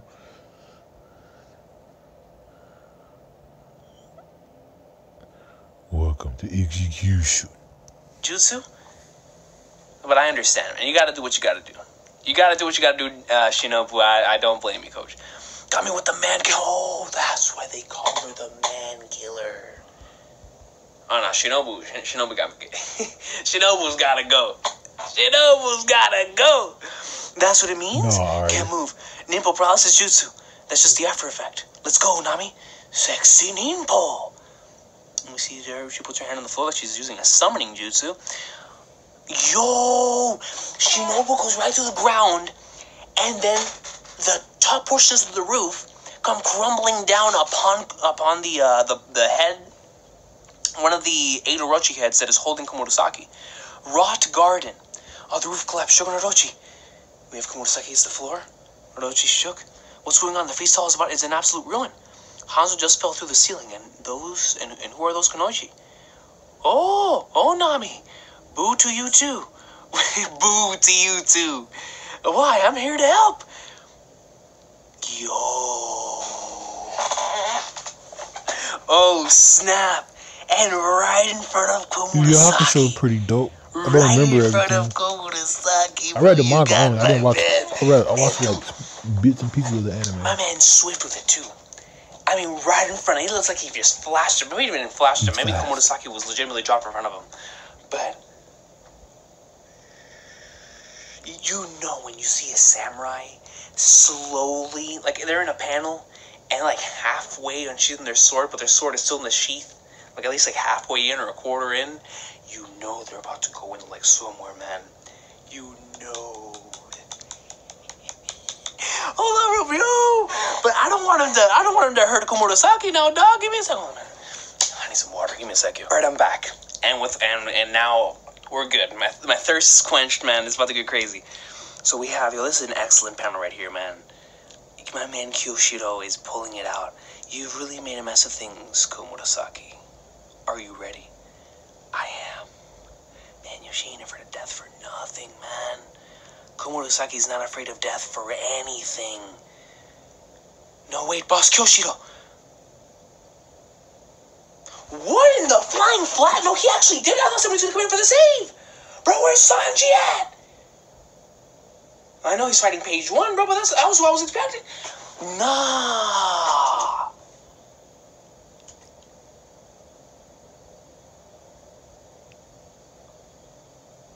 Excuse me, bro? Yo, Kyoshiro straight up went in. And he got a clean cut. Clean cut. Let me see, Orochi, everyone's shook. I'm shook. Look, bro, look at the blood. The blood coming down from Komurasaki. Yo, when you see the blood going, and it's spilling off from her, and it's hitting Kyoshiro in the face. Look at that, bro. He looks sick in the head, man, with the lipstick on. Kyoshiro looks sick in the head, bro. Yo, I don't know how to feel about this, man. I know we haven't known Komurasaki for a while, but after the last chapter, I legitimately was starting to love Komurasaki as a character. I was like, yo, like, Komurasaki's greatness. But this man, Kyoshiro, in an instant, yo, I've been hyping this man up the whole arc. And he goes right in and just cuts her up, bro. The Oiran's been slashed. One blow straight through Lady Komurasaki. I mean, I know she ain't dead, but still, dog, relax. Yo, man, this panel to the left, bro. Hold on, man. Just these 3 pages back to back. You have Komurasaki and Kyoshiro. Kyoshiro pulls out the sword. Says, "Are you ready?" Following panel, we get a beautiful it's like a 4-panel structure where you have 3 panels on top, and you're showing the reactions of everyone reacting to said situation. Then the 2 people, or if it was more than 2, then it would be more than 2. But in this case, it's 2 people, so it works. You have Kyoshiro's facial expression before he hits this certain thing they're about to see. Komurasaki's facial expression, she closes her eyes, embraces death, embraces the fact that she's about to get sliced, embraces the fact that her resolve is not just words, but it's actions, baby. It's actions. My man Kyoshiro goes in and slices directly through, flashed him behind, classic samurai style, in a glorious panel, but still, bro. And the following pages, or the following pages, everyone's reactions to this. And it's like, wow, man. No, sister! Kyoshiro, why would you do such a thing? Oiran! The most beautiful woman in Wano, what a shame. What have you done, Kyoshiro? Who told you to kill her? Man, she ain't dead, dog, relax. I gave Komurasaki a warrior's mercy. Any who dare defy the shogun are to be judged guilty. Nah, Kyoshiro, man. It's like when he puts it like that, it's like, yeah. You know, I mean, if he is a member truly of the cabinet, right under Orochi, then I mean it's something that should be known, right? I mean she's defying him, but because we're not used to this type of stuff, it still comes off as shocking. Sure. And of course they're shocked about it as well, because Komurasaki's in this world is like how a famous actress or like somebody really, really popular on like a really mainstream popular persona in our culture is received. And like whenever something happens to one of those individuals, they're all over the news. You know what I'm saying? And here in this case, everyone here is definitely witnessing some big news going down, man. Though I'm not sure if they're going to allow this news to leave the castle. Knowing the way especially that this place works, I'm pretty sure they're going to keep all this under wraps. But anyways, the law is ironclad. My man Kyoshiro has a side of Akainu to him. You know, he has a side of, even though he seems a bit lax and laid back, which I still get that vibe from him, he still says, you know, any who dare defy the shogun are to be judged guilty. And that's very interesting, because now, and this is the law is ironclad, and I think that with just that line by itself, it's safe to assume that Kyoshiro has to have some sort of, or that is a key tie-in to why it is that he is the way that he is, and possibly a key tie-in to Odin's flashback whenever we do get to that as well. Because one just doesn't have a resolve like that for the law. Chill, bro. Resolve like that to serve. She just got fucking Ichigo? Resolve like that. I wasn't even looking. In present time, without some. I had my eyes closed, wiping my fucking eyes because I was getting tired. I want to know what it is that led Kyoshiro to chill. Like this, at the very least, when it comes to somebody defying the shogun. Wow. Like, what happened in that man's just past? Got Ichigo from Who the did ticket. He follow back then? Did he make a promise? I wasn't even looking, bro. I was wiping my eyes. I looked up. I'm like, I'm really, really curious. That Ichigo? Then I'm like, wait, whoa, that's Ichigo.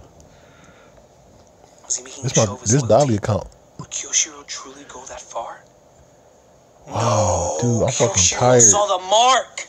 And I was wiping my eyes, and then I looked up. I seen Ichigo. He has to know that mark, dog. The premium tickets. Komurasaki. Chill out, Twitty. Bring me the child. I will devour her So alive. fucked up in the sub of the mall. Please stop. The castle cannot withstand this. Bro, Ain't no hack, can't be dead. There's no way. You knew too. And a Guild Quest bonus. This would never have happened if you hadn't laughed at me, child. Hand her over, Orobi. Who are you? Robin! And we see immediately, she grabs the tempo. Come on out. Come on, go. My boy Zeus. He'll take care of business, man. Oh, you called mommy? Look I'll at give you that a weather shit, egg. bro. Oh wait, this spirit isn't I actually spent attacking us. about This is no 600 time to premium To be tickets. on the run from the vengeful ghosts. Oh no, they figured me out. Well, I suppose that's enough of this. Sally Poor forth. Ichigo Sally Kudasaki. forth. And incident unfolds in the feast Premium hall. tickets. Sees the intruders purge the yokai. Stop Shogun Orochi's rampage. And we see just this blinding light. I'm going to assume that that's Zeus. Everyone get down. Ninpo? Lightning? What is that? Blast! Zeus is already coming in handy. Next morning, Cobra. Oh, man. You know, Count don't need no type of order. Next morning, Cobra. Bro, why did you download the game if you... I'm sorry, Olin. That's all I... Is that Big Mom? Oh, If you was fucking up your phone. Chill out, Johnny. But I know you can't afford more. Save about 700. Fuck it. Hit that blunt. Oh, yeah. How about it? Oh, Suru. That Oshiruku stuff sure is sweet. Anything's possible. I'm just glad you liked it. Are we really going? If her memory comes back, it's all over. It's worth just waiting around. An accident. This is our chance. And we see Momo and Tama's face right here. So what is it? Cute little Choppermon? Chopperamon? The Chopperamon? Yo, shout out to those filler episodes, man. They were goat. Damn, that's crazy, bro. I was fucking tired. Wipe my eyes so I can stay up a little bit longer. Then let's go right now. 9 days remaining until a fateful battle. 9 days. And we have a Big Mom who has befriended Chopper and Co. Yeah, what? Who is currently, as always, going into your base survival instincts, especially when it comes to Big Mom, is just looking for food. Oh, that's all she's looking for, 1,000. Coach. She's just looking for food, man. And that's even the chapter. Next chapter hits February 24th, which is next week. Awesome. And then for me, of course, it'll be earlier. But, man, solid chapter, Joe. I'm still shook over the end of the chapter, or this part. Oh, let's go back, man. Let's go back. I was expecting Act 2 to have a lot of greatness, man, but dude, this is wild. So once again, Enel on the cover page. After what I just saw, I forgot Enel was in the cover page. That's how you know what went down was madness. Hey everybody, Techie101 here, and I want to get something off my chest in this video. I've wanted to talk about this for a while. I've toyed with the idea of making a video about it. I've ranted about it a few times, you know, but I never made a solid, coherent video about it. So let's just do this. Let's dive in balls deep, right? Let's talk about the final Getsuga Tensho, or Mugetsu, or whatever you want to... Actually, you know what? That's a good place to start off. This isn't the focus of the entire video, but let's just start with this. When you see Ichigo in this form, what do you call this? Do you call this Final Getsuga Tensho? Do you call this Mugetsu? Do you call it, I don't know, Zangetsu Ichigo? You know, I only bring this up because the name of it always kind of bugged me, right? So, because the normal Getsuga Tensho, that's just an attack that Ichigo uses while in his Bankai, right? It's like he swings his sword, and not even in his Bankai, he also has a version of it in his Shikai. It's his signature move. But he swings his sword, it, you know, gathers and amplifies the reishi, and then it shoots it out in a crescent moon shape. And it's a pretty basic attack, you know, it's the Piercer of Heaven, the Heaven Cutter or whatever. That's Getsuga Tensho, right? So I find it weird that he gets like a whole new form, and it's called Final Getsuga Tensho. This would be like if Goku goes into a new form, like his entire body changes, like a whole new form, and that new form is called the Final Kamehameha. Kamehameha. Okay, well, we discovered another word I can't pronounce. But, yeah, it would just be weird, you know? It's just, it's weird that it's called Final Getsuga Tensho when it's like a whole new form or whatever. I just found that weird. Alright, so the thing I always had an issue with is that this form was presented as a Deus Ex Machina when defeating Aizen, and it really shouldn't have been. Kubo could have, incorporated this into the story a lot better, and it would have been so easy to do it, and yet either he blanked on it, he didn't think of that far ahead or whatever, but it's just one of those cases where I'm discovering that Kubo's not that great when it comes to finishing off your final antagonist in an arc. You know, we had the whole issue with Yuha we discussed in my top 10 Bleach moments 2016, but then I started thinking like, yeah, man, Ichigo versus Yuha, that was a disappointment. It's not like Ichigo versus Aizen, because that was a total, oh shit, that wasn't really that great either, you know. And it's very similar actually. Aizen, absorbs the Hogyoku. He's fucking badass. No one can touch him. And then he just goes into another transformation, and another transformation, just keeps getting more and more badass. I'm like, holy crap, how is anybody going to defeat Aizen? And then Ichigo shows up, looking cool with the new Bankai. He's got the chain wrapped around his arm. And there's no like, okay, they're sort of on equal ground now. There's none of that shit. It's like Ichigo shows up and just curb stomps, bitch palms Aizen all the way across from Kongai, and then just beats the shit out of him with no effort on his part. In fact, some people have questioned, like, why did Ichigo even need to go into Final Getsuga? Because he seemed like he was winning pretty damn easily without it. It seemed like, he was tossing Aizen around, cutting him down. It seemed like he could do all that without going into Final Getsuga, but whatever, that's neither here nor there, I suppose. It just drains a lot of the tension out of it when you have this really powerful character. We knew Aizen was badass. That was set up already. But then he gets the Hogyoku and turns into a god, and he's even more badass. And it's like the power gap between these characters are so great. You're either going to have a lot of time setting up Ichigo learning a new skill in order to defeat Aizen, or you're just going to have to arbitrarily give him a new ability. And that's the problem. Final Getsuga Tensho, the idea of a second Bankai release, the idea of Ichigo having any such thing in his arsenal was never mentioned, never even hinted at throughout the story, right? Now, many people have said, well, actually, this is foreshadowing for Ichigo's Quincy heritage later on, because the Quincy's have the Quincy Let's Steal. Of course, it's the final form, so that's what Ichigo's Final Getsuga represents. And also going along that line, whenever a Quincy uses the Let's Still, they lose all their Quincy powers immediately after. Sounds very similar to the Final Getsuga. So perhaps that was what Kubo was going for. Okay, well, I still have a big flaw with that, and that is the following. How the fuck did Isshin know about it? Simple question. Isshin is not a Quincy. Isshin is full-blooded Shinigami. Okay? He was born in Rokan. He's a Shinigami. To the core. Right?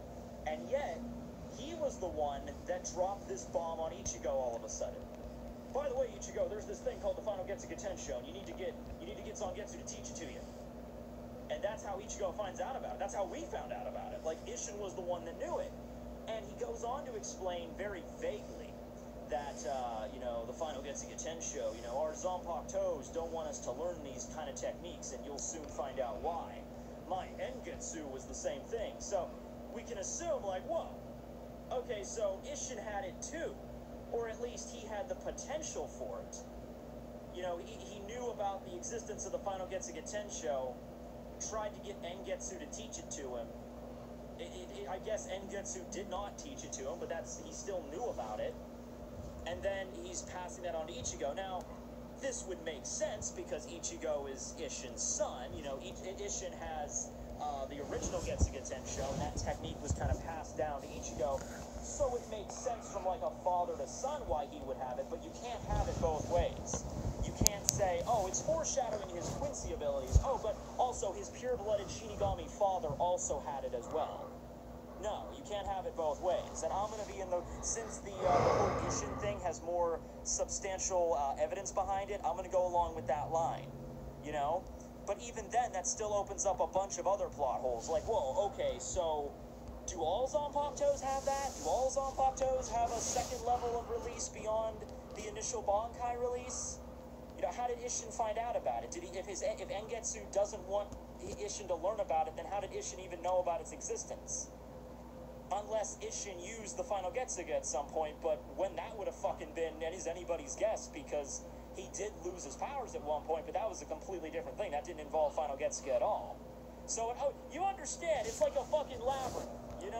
The more and more you look at this, it really does seem like Kubo seriously pulled this out of his ass.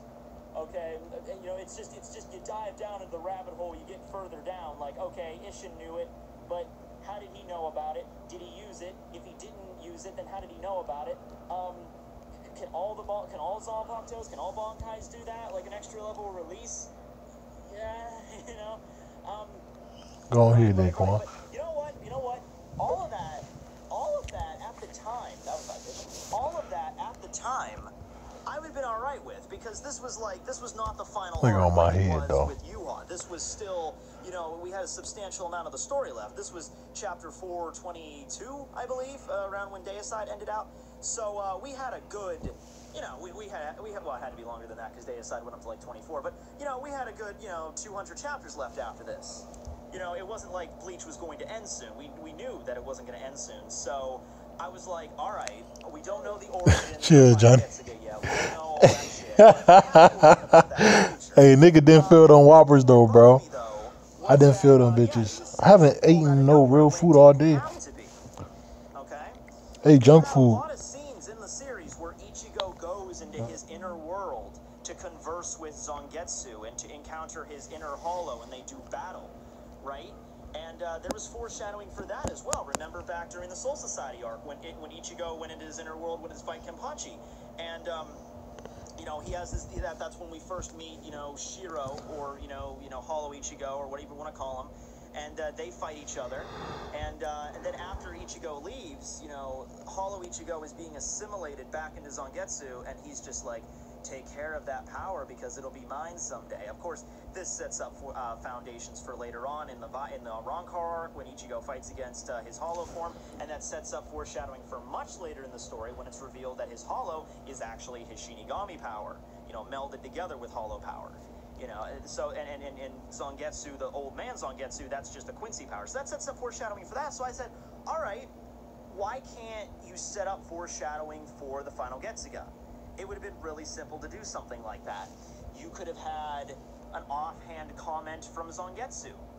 You could have had, like, Ichigo leave his inner world to go fight Kenpachi, and then after Ichigo is gone, you know, Zangetsu could have been sitting there or standing there on the building staring up, and he'd be like, maybe he won't have to use that someday, or maybe the time will come where he doesn't have to rely on that power. You know, just words. You could have thrown in just one sentence. That would have been fine with, you know, just one bullshit sentence of dialogue, and it didn't have to be revealed for hundreds of chapters in the future. But that would have been so easy for you to do that. Another way you could have done it is maybe something a little bit more physical. Oda likes to not Oda. Got One Piece on the brain recently. I don't know why.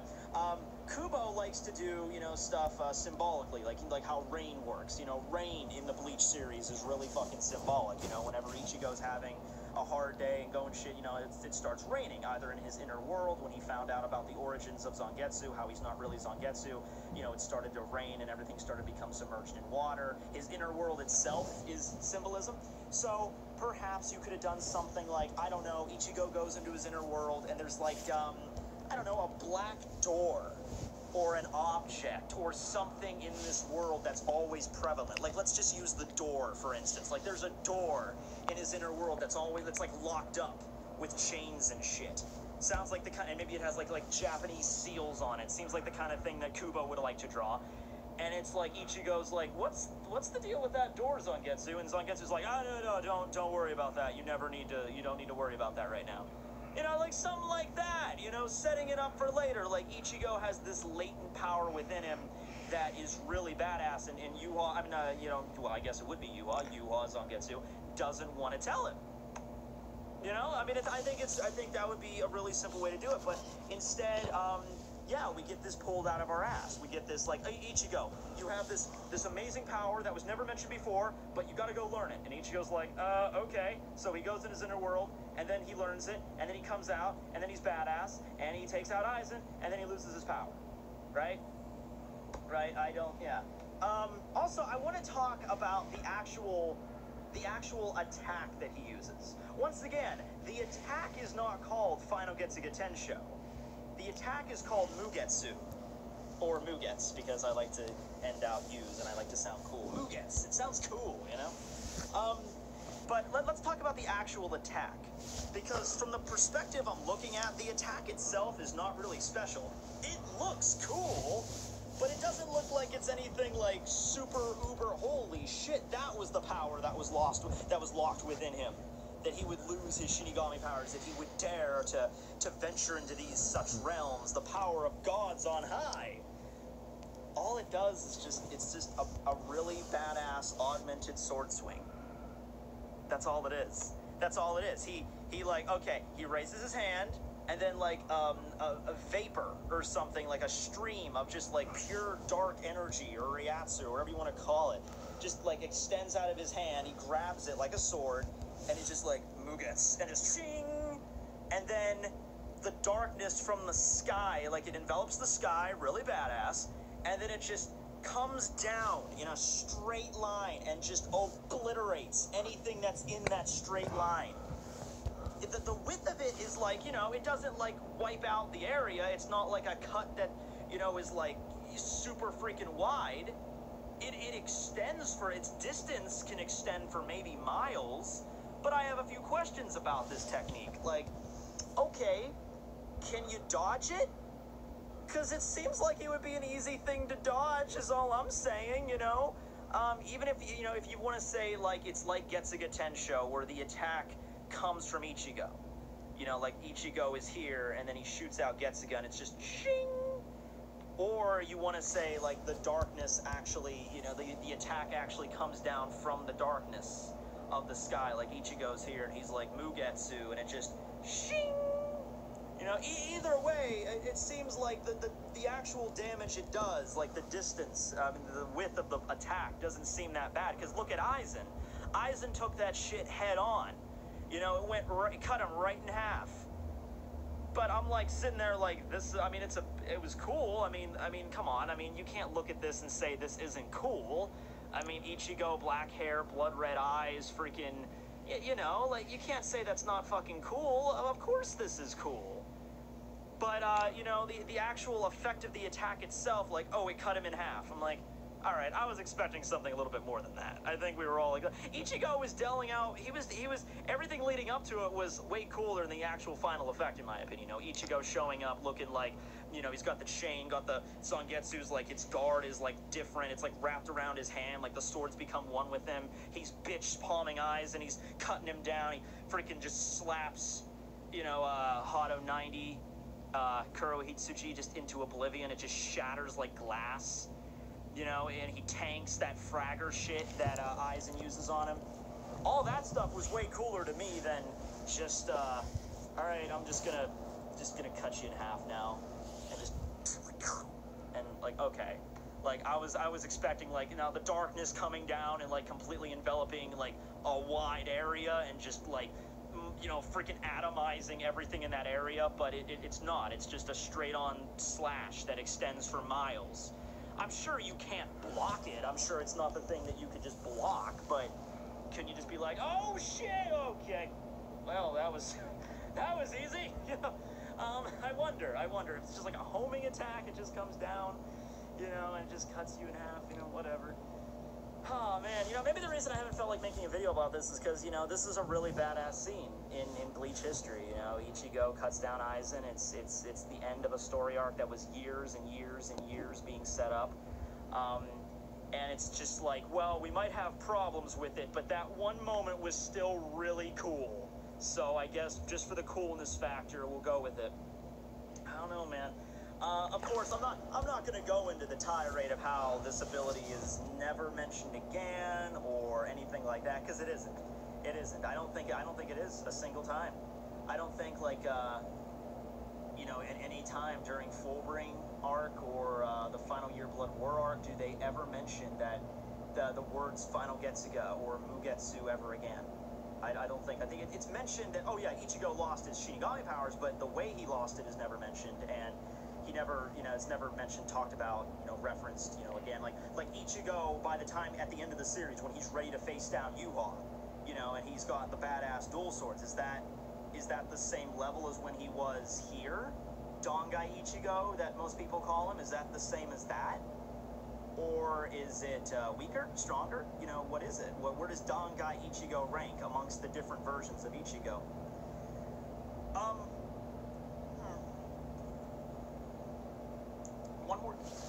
One more thing here. So one thing else that bugged me, you know, he goes into the Dawn Guy for, I believe it was, I'll do 6 more months, then I'll call it good for now. Right, 2,000 hours, equivalent to 3 months for him to train, and the Dawn Guy to learn his final Getsuga, you know. So obviously when he comes out, you know, it's been 3 months, so he's a little bit taller. You know, he's got his hair, you know, he's still 15 at this point. He's going through puberty, whatever. He's got the longer hair, that makes sense. The thing that this made no sense to me, period. It didn't make a fuckload of sense to me. Ichigo defeats Aizen, and then his form begins to disintegrate, his hair goes back to normal, the mask crumbles or whatever, and then he passes out. Then he has like a freaking heart attack, and he passes out. When Ichigo wakes up, you know, like a few days later, he's in his bed, you know, and his hair's back to normal, and his height's back to normal. And I believe it was one of Ichigo's friends, Uryu or Hime or Ohara, somebody mentions that, it was because that there's different stages between, you know, going through your Shinigami, losing your Shinigami powers. There's like different stages of this happening. And the first stage of that is the reversal of the time flow in the Dangai. And then slowly it's like, wait, whoa, and then you lose consciousness. That's the second stage. And I'm like, whoa, calm down. What? Okay, so, there's stages in how you lose your Shinigami power. All right, I'm with you so far. This has even happened before in the series. Rukia lost her Shinigami power before. I'm like, all right, there's documentation for this. There's stages. I'm like, all right. And one of those stages is the reversal of time flow in the Ichigo being in the Dangai and learning that shouldn't be connected at all. Am I the only one that thinks that? Like, it's not a big deal. It isn't a big deal because whatever, but that doesn't make any sense. You know, it's like he happened to be training in the Dangai. What if he wasn't training in the Dangai? What if Ichigo just decided to learn Final Getsuga on his own? You know, just like, I'm in the living world and I'm going to learn Final Getsuga, and I learned it. And then he still lost his Shinigami. That doesn't make any sense. The two should not be connected at all. Like, the place where he learned it shouldn't be connected to, you know, whatever. I guess I'm going on and on. It's just, that's one of those little ticks about the series that it didn't click with me, like 0%. I'm just, that shouldn't, whatever. Anyway, I feel like I'm getting a little bit too nitpicky, a little bit ranty here. But like I said, yeah, this was something I wanted to talk about for a while. It was still a cool scene, not debating that. I'm just saying that it was a Deus Ex Machina. It was a device, in this case, an ability that the author literally pulled out of nowhere, never mentioned before, no foreshadowing at all, never really explained in a satisfactory way afterwards, you know, into the story to suit the author's convenience. Like, oh shit, Aizen's really strong, he's a god now, I need some way to kill him. Okay, Ichigo, there's no way he can beat him the way he is now, so I'm just gonna give him this power, now he can do it. What do you guys think? Comment below. I'm waiting on your hates. Bro, I spent like almost 1,000. I spent about 800 premium tickets. Got a nigga sleepy. I'm hungry. I'm about to order this pizza, man. I'm tired of waiting.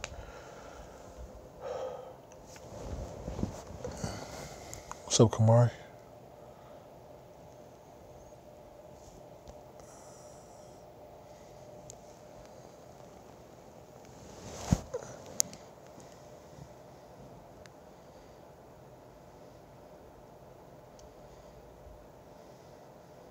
Hey everybody, Techie101 here, and that was a weird pronunciation of my name. Techie101, Teching here, and this is going to be a different kind of discussion video we're going to do this time. Normally how I do discussion videos is I just pick out a single character or maybe a group, as with the Zero Squad, and I just talk about them, you know, their history and everything like that.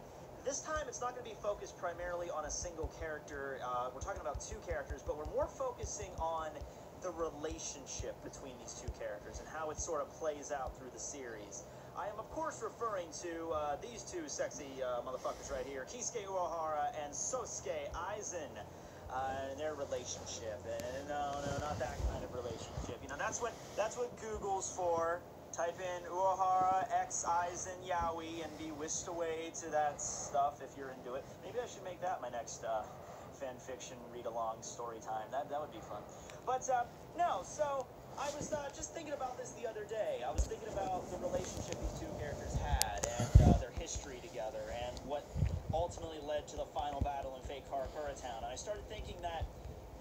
conclusion to their stories it didn't really seem like a big deal to me. You know, it didn't seem like it was a worthy sort of finish for the confrontation that Uehara and Aizen had, you know, setting up Turn Back the Pendulum. You know, how that happened there, how Uehara basically got screwed over by Aizen, how he was, you know, banished from the Soul Society, how the, you know, Shinji and the others became Vizards, and, you know, Uehara and then kind of becomes on this 100-year quest to kind of avenge his, you know, not just himself, but also his friends that he let down and everything, and trying to take down Aizen. And when it ends in the Fake Town arc, I don't really feel like it really meant anything. You know what I mean? Because they don't really mention each other throughout the rest of the story. If they do, it's only in passing. They don't interact anymore. Aizen and Uehara don't interact a single time after Fake Harakura, and it just seems like a really weak finish. Mostly because you have these two for a long time on, like, parallel paths. Like, they're both equally intelligent. And there's not a lot of cases. Maybe one might be a little bit passing up the other, but then another one's right behind it. You know, it's like they're right along these paths. And not just intelligence-wise, but also through morality. There's been a lot of theories throughout the Bleach series, you know, especially during those times when we really didn't know a lot about Uehara, that people were thinking Uehara might turn out to be the final villain. After the Fake Harakura Town arc, I think that was pretty much just cemented in that Uehara was a good guy, but I saw those theories well into the 1,000-Year Blood War arc, that Uehara is going to turn out to be the villain at the end of the day, or he's going to turn out to be having evil intentions. Let me tell you something. He didn't turn out that way, but if he wanted to, he could totally do it. He's the kind of guy, just like Aizen, who could fool everybody, you know, into thinking that he's just kind of lighthearted, kind of chill-looking guy, you know, and then turns out to be a serious, you know, hard-hitting motherfucker, basically. That could totally go down, and I could buy it. So those were one of those theories where it's like, it didn't happen, but I could totally see it. You could totally see Uehara as a villain. I think all of you could figure out that. And you know what? If Kubo wanted to go that route with it, I would have been fine with it. It would have been a genuine shock to me, but it would make sense. It would make sense. Like, well, yeah, if you're that much more intelligent than everybody else, and if you have the resources to do it, and you can manipulate people, you know, maybe not the same way Aizen did. Aizen manipulated people through Kyoka Suigetsu a lot of ways, but Uehara was able to manipulate people similarly without the use of a hypnotic sword. He could do so quite easily. So let's talk about their history together. First off, when was Aizen made aware of Uehara? When did these two forces actually meet?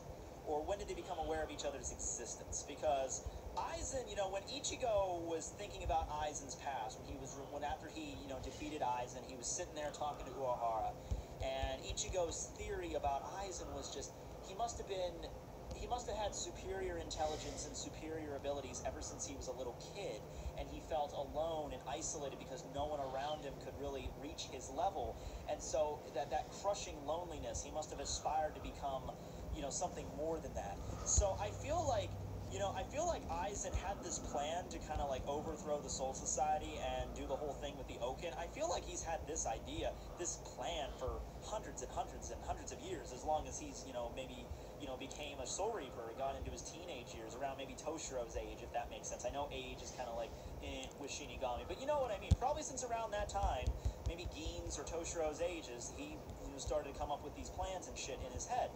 So, then you have Uehara, though, who is on equal intelligence with Aizen. So it might have been the same thing for Uehara. Uehara might have grown up in that same respect, although the difference is, even though they might have had similar intellect and similar potential for their abilities, you know, the difference with Uehara was more, he had like a more carefree nature. Also, he had more friends. He had Yoruichi he grew up with and stuff like that. And maybe the way that he grew up was just in a better way than Aizen. For all we know, Aizen could have been growing up alone in the fucking depths of the Rukon district, just like, you know, everyone around him is just, you know, like, oh my god, I can't believe these people have so much. So many characters. You know, and Uehara might have had a better upbringing. So when did these two meet? Well, the first time they meet on screen is during Turn Back the Pendulum, whenever Uehara is made the 12th Division captain after Kiryu Fukifume is, she's promoted to Squad 0. You have that captain meeting, and Yamamoto's like, all right, bring on the newbie. He probably said it a little bit more eloquently than that. And then Uehara opens the big, huge doors to the captain meeting, and he's just like, "Hey guys, how you doing? Uehara Kisuke here." So he's a lot more humble. Aizen's more arrogant. But like I said, both of those could be played off as just acts to manipulate people. I can totally buy that. Well, anyway, then you have that scene where Aizen's just, he was the lieutenant, he was sitting behind Shinji, just kind of stares over to Uehara, just like, So I wonder if that's kind of like the, so Uehara became the captain of Squad 12, I see. Or if it's more of just like a, who the fuck is this dork? You know, either way, I don't know, but I think at that moment, though, if that's the first time they truly did meet each other, that's the moment where Aizen understood, like, I need to watch this guy. This guy's, something's up with him. So, remember, Turn Back the Pendulum was actually included a time skip of itself. Turn Back the Pendulum, the way it starts, goes back 110 years when Uehara becomes the captain of Squad 12. And then it skips ahead another 10 years to when all the shit went down with Aizen and the holification of the visors and all that shit. That's when shit really goes down. So in those 10 years, Uehara sets up shop in the 12th Division, starts up the research and development. He was originally before he was the captain of Squad 12, he was the 3rd seat of the 2nd Division, and he was in charge of, like, the internment camp, essentially what it was. Oh, my phone done charging All up. of the troublemakers in the Soul Society, those that could become threats, like Mayuri and Akon, and imprison them in the Maggot's Nest, and, yeah. But that makes me wonder, like, he's always been an intelligent guy, so maybe it wasn't, I don't know if he was doing experiments and shit before then, or if it wasn't until he really got into the captaincy and he was able to start up the research and development division that he really let his intelligence flourish, you know, because I feel like to arrive at the conclusion of the Hogyoku and shit like that, this is high-level shit, I don't know if you could just arrive at that in, like, 10 years. He was probably working on the theories and stuff for a while there. Right, so, that's where we get to here, and then you have the whole moment where Uehara and Aizen confront each other in the forest, and Aizen gets the one-up on Uehara. He's the one that actually, you know, in that situation, he wins. Like I said, maybe Uehara was a little bit too naive, too much trusting. Meanwhile, Aizen is really intelligent as Uehara, but he's also very arrogant. So he sees that he wins against Uehara, essentially, and then just walks off, you know, escapes from Tessai and Uehara, and then frames Uehara for the holification of the visors, and then that gets Uehara banished from the Soul Society.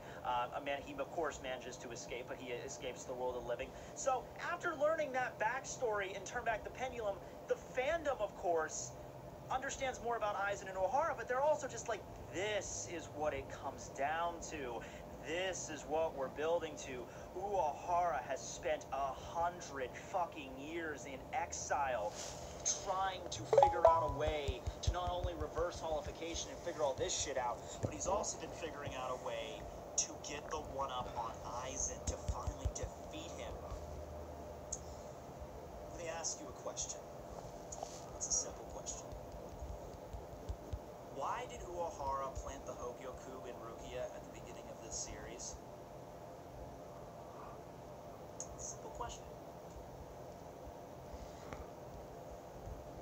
I'm just gonna take a little stroll and a drink.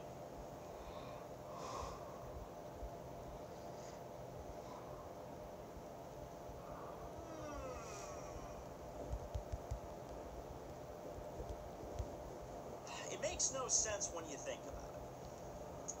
You see Rukia Kuchiki here, you know, she's running from the law to the Soul Society. She gives her powers to a unit. That's a big no-no. Then Uehara comes stomping in. He's like, hey there, girl that is wanted by the Soul Society and is probably going to be found out and dragged back to the one place that I don't want this magical orb to go. Here you go. And then hides it in Rukia's Gigai. Of course. Well, not her Gigai, her actual soul. He implants it in her chest.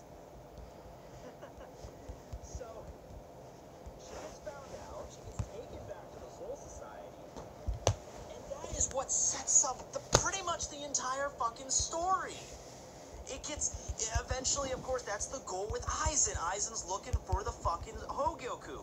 So you mean, now you could say maybe Uehara was hiding it in Rukia so that Aizen couldn't find it, but think about that.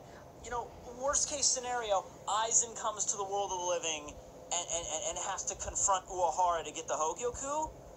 Like, that would just be a straight up fight. And like, Uehara and Aizen straight up fighting, that would be awesome. And I don't know, this was before we had God Aizen or anything like that. That was just getting the Hogyoku. So it makes no sense why he would do that. Except if that was his plan all along. Remember, Uehara knew all about Ichigo.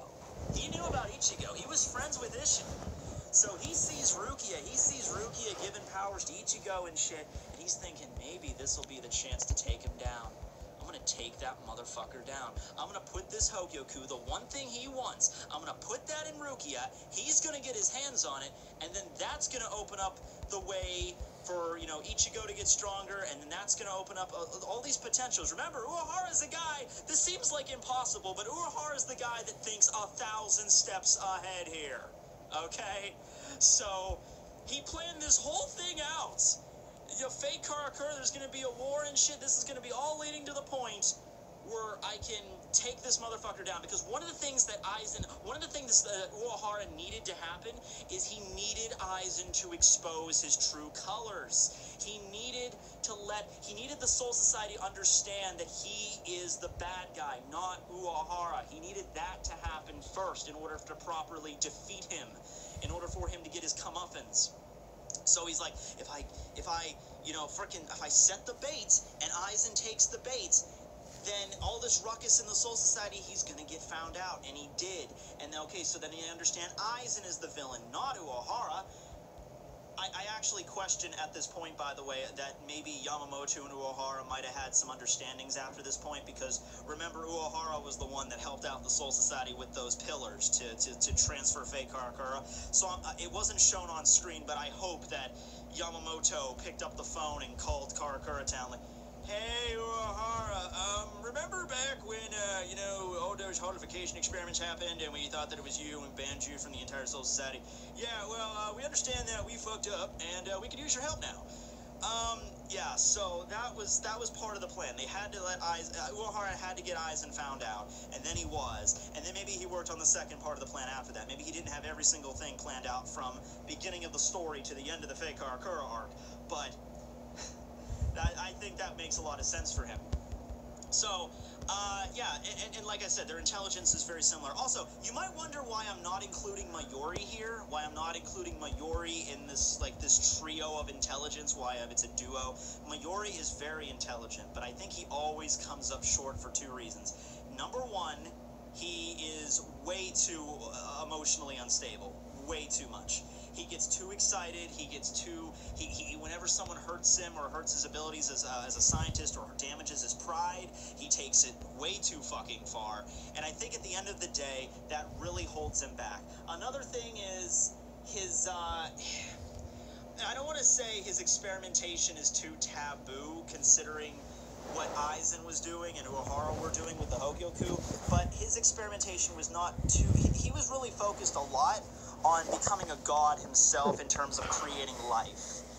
Like creating Nemu. That was like his goal, I think. And meanwhile, so that's what aspect of a god Mayuri wanted to be, like a creator god. Meanwhile, you have Aizen, who wanted to just be the god that wanted to reshape the world. He wasn't really interested in creating so much as reshape. It's kind of hard to explain, but I think that's one of the reasons. And Uehara and Mayuri, Uehara and Aizen are above Mayuri. Mayuri just kind of comes up short. Oh, and let's talk about that Hogyoku problem really quick here. Remember, Uehara is not the one that created the Hogyoku first. Aizen was. Aizen arrived at the conclusion before Uehara. Like I said, parallel lines, very similar in intelligence. They probably almost arrived at the same time, but Aizen was indeed first. However, the reason that he wanted Uehara's Hogyoku is for that Hogyoku to evolve, for evolution to take place.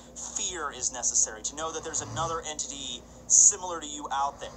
So that's why he was trying to get his hands on Uehara. But Aizen, he created the Hogyoku first. Let's remember that. Right, okay. So you have two master plans going on at the same time here. You have Uehara's 100-year grudge against Aizen, trying to one-up him, and then you have Aizen's these probably last few months of them will stop. Plan to take over the Soul Society, overthrow that, become, create an Oken, and then become God, or kill the Soul King and then take his reins and doing whatever he wanted to do there. So this all comes to a head in Fake Karakura. That's when they confront each other. You have the moment where Uehara shows up on the battlefield. He's looking awesome. He shoots those Ryatsu handcuffs into Aizen. He just spams a shit ton of Bakudos on Aizen. And then he launches a level 91 Hado, when in reality all he was trying to do was place these handcuffs on him. But even that was a facade. What he was really trying to do in that situation was shooting that seal into Aizen, the cross seal, that actually ended up sealing them all together. But immediately after that whole scuffle there, after Aizen goes, after he breaks out of the handcuffed explosion and he's like in his chrysalis form, you know, he fights against Uehara and Isshin and Yoruichi, and then there's nap time though here. You know, into his second god form, and then he just kind of takes out Uehara. He just kind of dishes out, you know, and they're just kind of off screen. 2 more after this. this. It's up to Ichigo to finish him off, and then Ichigo goes into the, you know, they go into the Seirete, you know, Ichigo trains with Isshin and Zangetsu and blah, blah, blah, and then, you know, Ichigo goes all Mugetsu and cuts Aizen in half in god form, and then finally Uehara shows up at the very end of that fight, and he's like, okay, it was because of Ichigo fighting you so hard and so diligently that I was able to, that the seal that I shot into you was finally trying to take effect. That makes me think that a lot of people just thought in that situation, well, okay, in that situation, Aizen was stronger than Uehara because he, like, one-shot him off-screen. But I like to think that perhaps this is another thing that Uehara planned for. At that point in the fight, he was maybe aware of the potential inside Ichigo. He was aware of maybe what he could do and what that would happen, and he led it to him. He led it to Ichigo to try to, you know, deal the finishing blow on Aizen, because we didn't even see Uehara go into his Bankai or anything like that. I don't know how well Baraki Benehime would have helped against Aizen, but I think it would have done some pretty good damage. I think that would have left some openings there you could have done so your seal could have taken effect. I don't know. But I think he just maybe let it up to Ichigo in that point, because I think he really had trust in Ichigo that he could accomplish it, that he could transcend to that level as well. But would Aizen be straight up stronger than Uehara? I don't know. If we're talking about his, like, final form, when he, like, combined with his sword and he had, like, the skull face going on, I don't know about that. But I do feel that Uehara might have let himself get beat down in that fight. If it was like in just second form Aizen, I think Uehara could maybe have put up a little bit more of a fight than that. But he realized, you know, maybe I should just better suit this to Ichigo, because Ichigo, in terms of raw Ryatsu, in terms of power alone, yeah, Ichigo has pretty much a lot of main characters beat in just the reservoir of power that he has and the potential that's within him. So there's that, yeah, but I think that, I don't think you should look at it so simply as just, you know, oh, Aizen is just objectively stronger than Uehara because he's God and Uehara just got, you know, one-shotted in that panel. I think that's rather unfair to him. So yeah, I just wanted to talk about these because then after that we don't get any more interaction with them. We don't. They might mention each other passively, but Uehara and Aizen never have another interaction throughout the entire story. You know, and I feel that's kind of just a weak finish to this kind of like rivalry. Oh, that's another word I can't pronounce. Rivalry, sure. That has been going on throughout the story. That has been, you know, Uehara since the start of Bleach. You know, he's the man of mystery, and then you get to Aizen, like, whoa, he managed to fool the entire Seirete, and then turn back the pendulum, like, okay, that's what happened between the two. And you really get a sense for this. Like, this is going to culminate in something huge. Like, Uehara is going to get his fucking payback, and it's going to be beautiful. And he does, sort of. In fact, it was very satisfying, I will say. It was very satisfying to see Aizen, you know, regress into a little child having a freaking temper tantrum as he's being sealed, and Uehara's just standing there all cool and collected, you know, freaking battle damage, the scars and the bruises. He's missing his hat, and he's just staring at him like, I see. So you saw it then, the Soul King. And Aizen's like, I wanted to be the king of the world. I wanted to be king of the pirates. It didn't work. Damn you, Uehara. That was pretty cool to see him regress into that freaking, like, whining mode. That was nice. Uehara kind of got a one-up on him there. You just know Uehara, the whole time Aizen was bitching as he was being sealed. Uehara's just thinking, I win, bitch. Fuck you. But it didn't go anywhere more than that. Maybe that's what Kubo intended. Maybe Kubo was like, yeah, this is where their story ends. I just feel like there could have been a little bit more to it than that. There could have been a longer, prolonged fight between Uehara and Aizen that could have had maybe a more satisfactory ending. Ichigo could have still went badass Mugetsu and cut him in half. We could have still had that. But I think the fight with Uehara and Aizen, we could have had more dialogue. We could have had more exchanges there. Maybe foreshadowing some more stuff in the story. But that was their end. So I wanted to ask you guys, I guess, in the comments below, talk about, you know, what did you feel about the relationship between these two characters? How did you think this was going to end? Did you think it was going to be more like a straight up just balls out fight? Or because they're so intelligent, it was going to be like, it's like, oh, you thought I did this, but really I did this. Oh, but you thought I did this, but I planned against that. Oh, but you planned against that. Like, it was just going to be a massive fucking circle jerk on which one planned better than the other one. Actually, that's what I was kind of expecting, you know? But that's just not what we got. It ended with basically Aizen being sealed, Ichigo doing most of the grunt work, and then Uehara being, of course, you know, realized that he wasn't the one. He got freed of all of his charges, and still, I guess, prefers to live in the world of the living just because. But yeah, hope you guys enjoyed the video. Hope to see some cool discussions below. This will be Teching 101 signing out. Later, guys.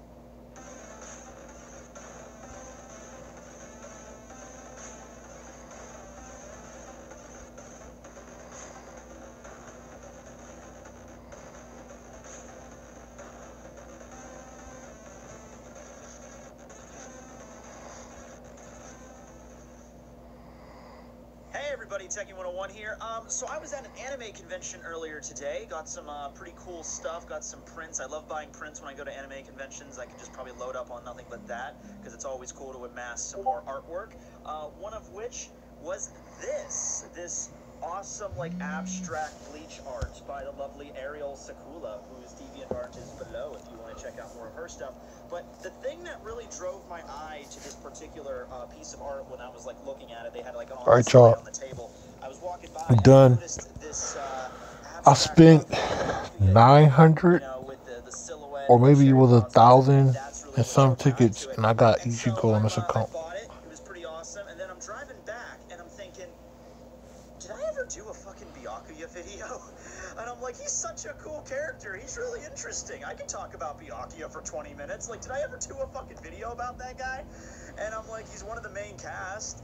You know, I made a video about, like, Renji and Rukia and all these different Bankais and shit, and I never made a video about Byakuya. That seems criminal, man. The only time I did is when I made the Bleachmas. I made, like, a short video for Byakuya for the 6th day of Bleachmas. But Go ahead, sleep, motherfucker. In this video, we're gonna go through yeah, okay. Anyways, y'all, I'm out. I try to come back before reset. Might not. Fingers crossed I will, though. I'll try to be back soon. Peace. I can close the damn stream. Damn.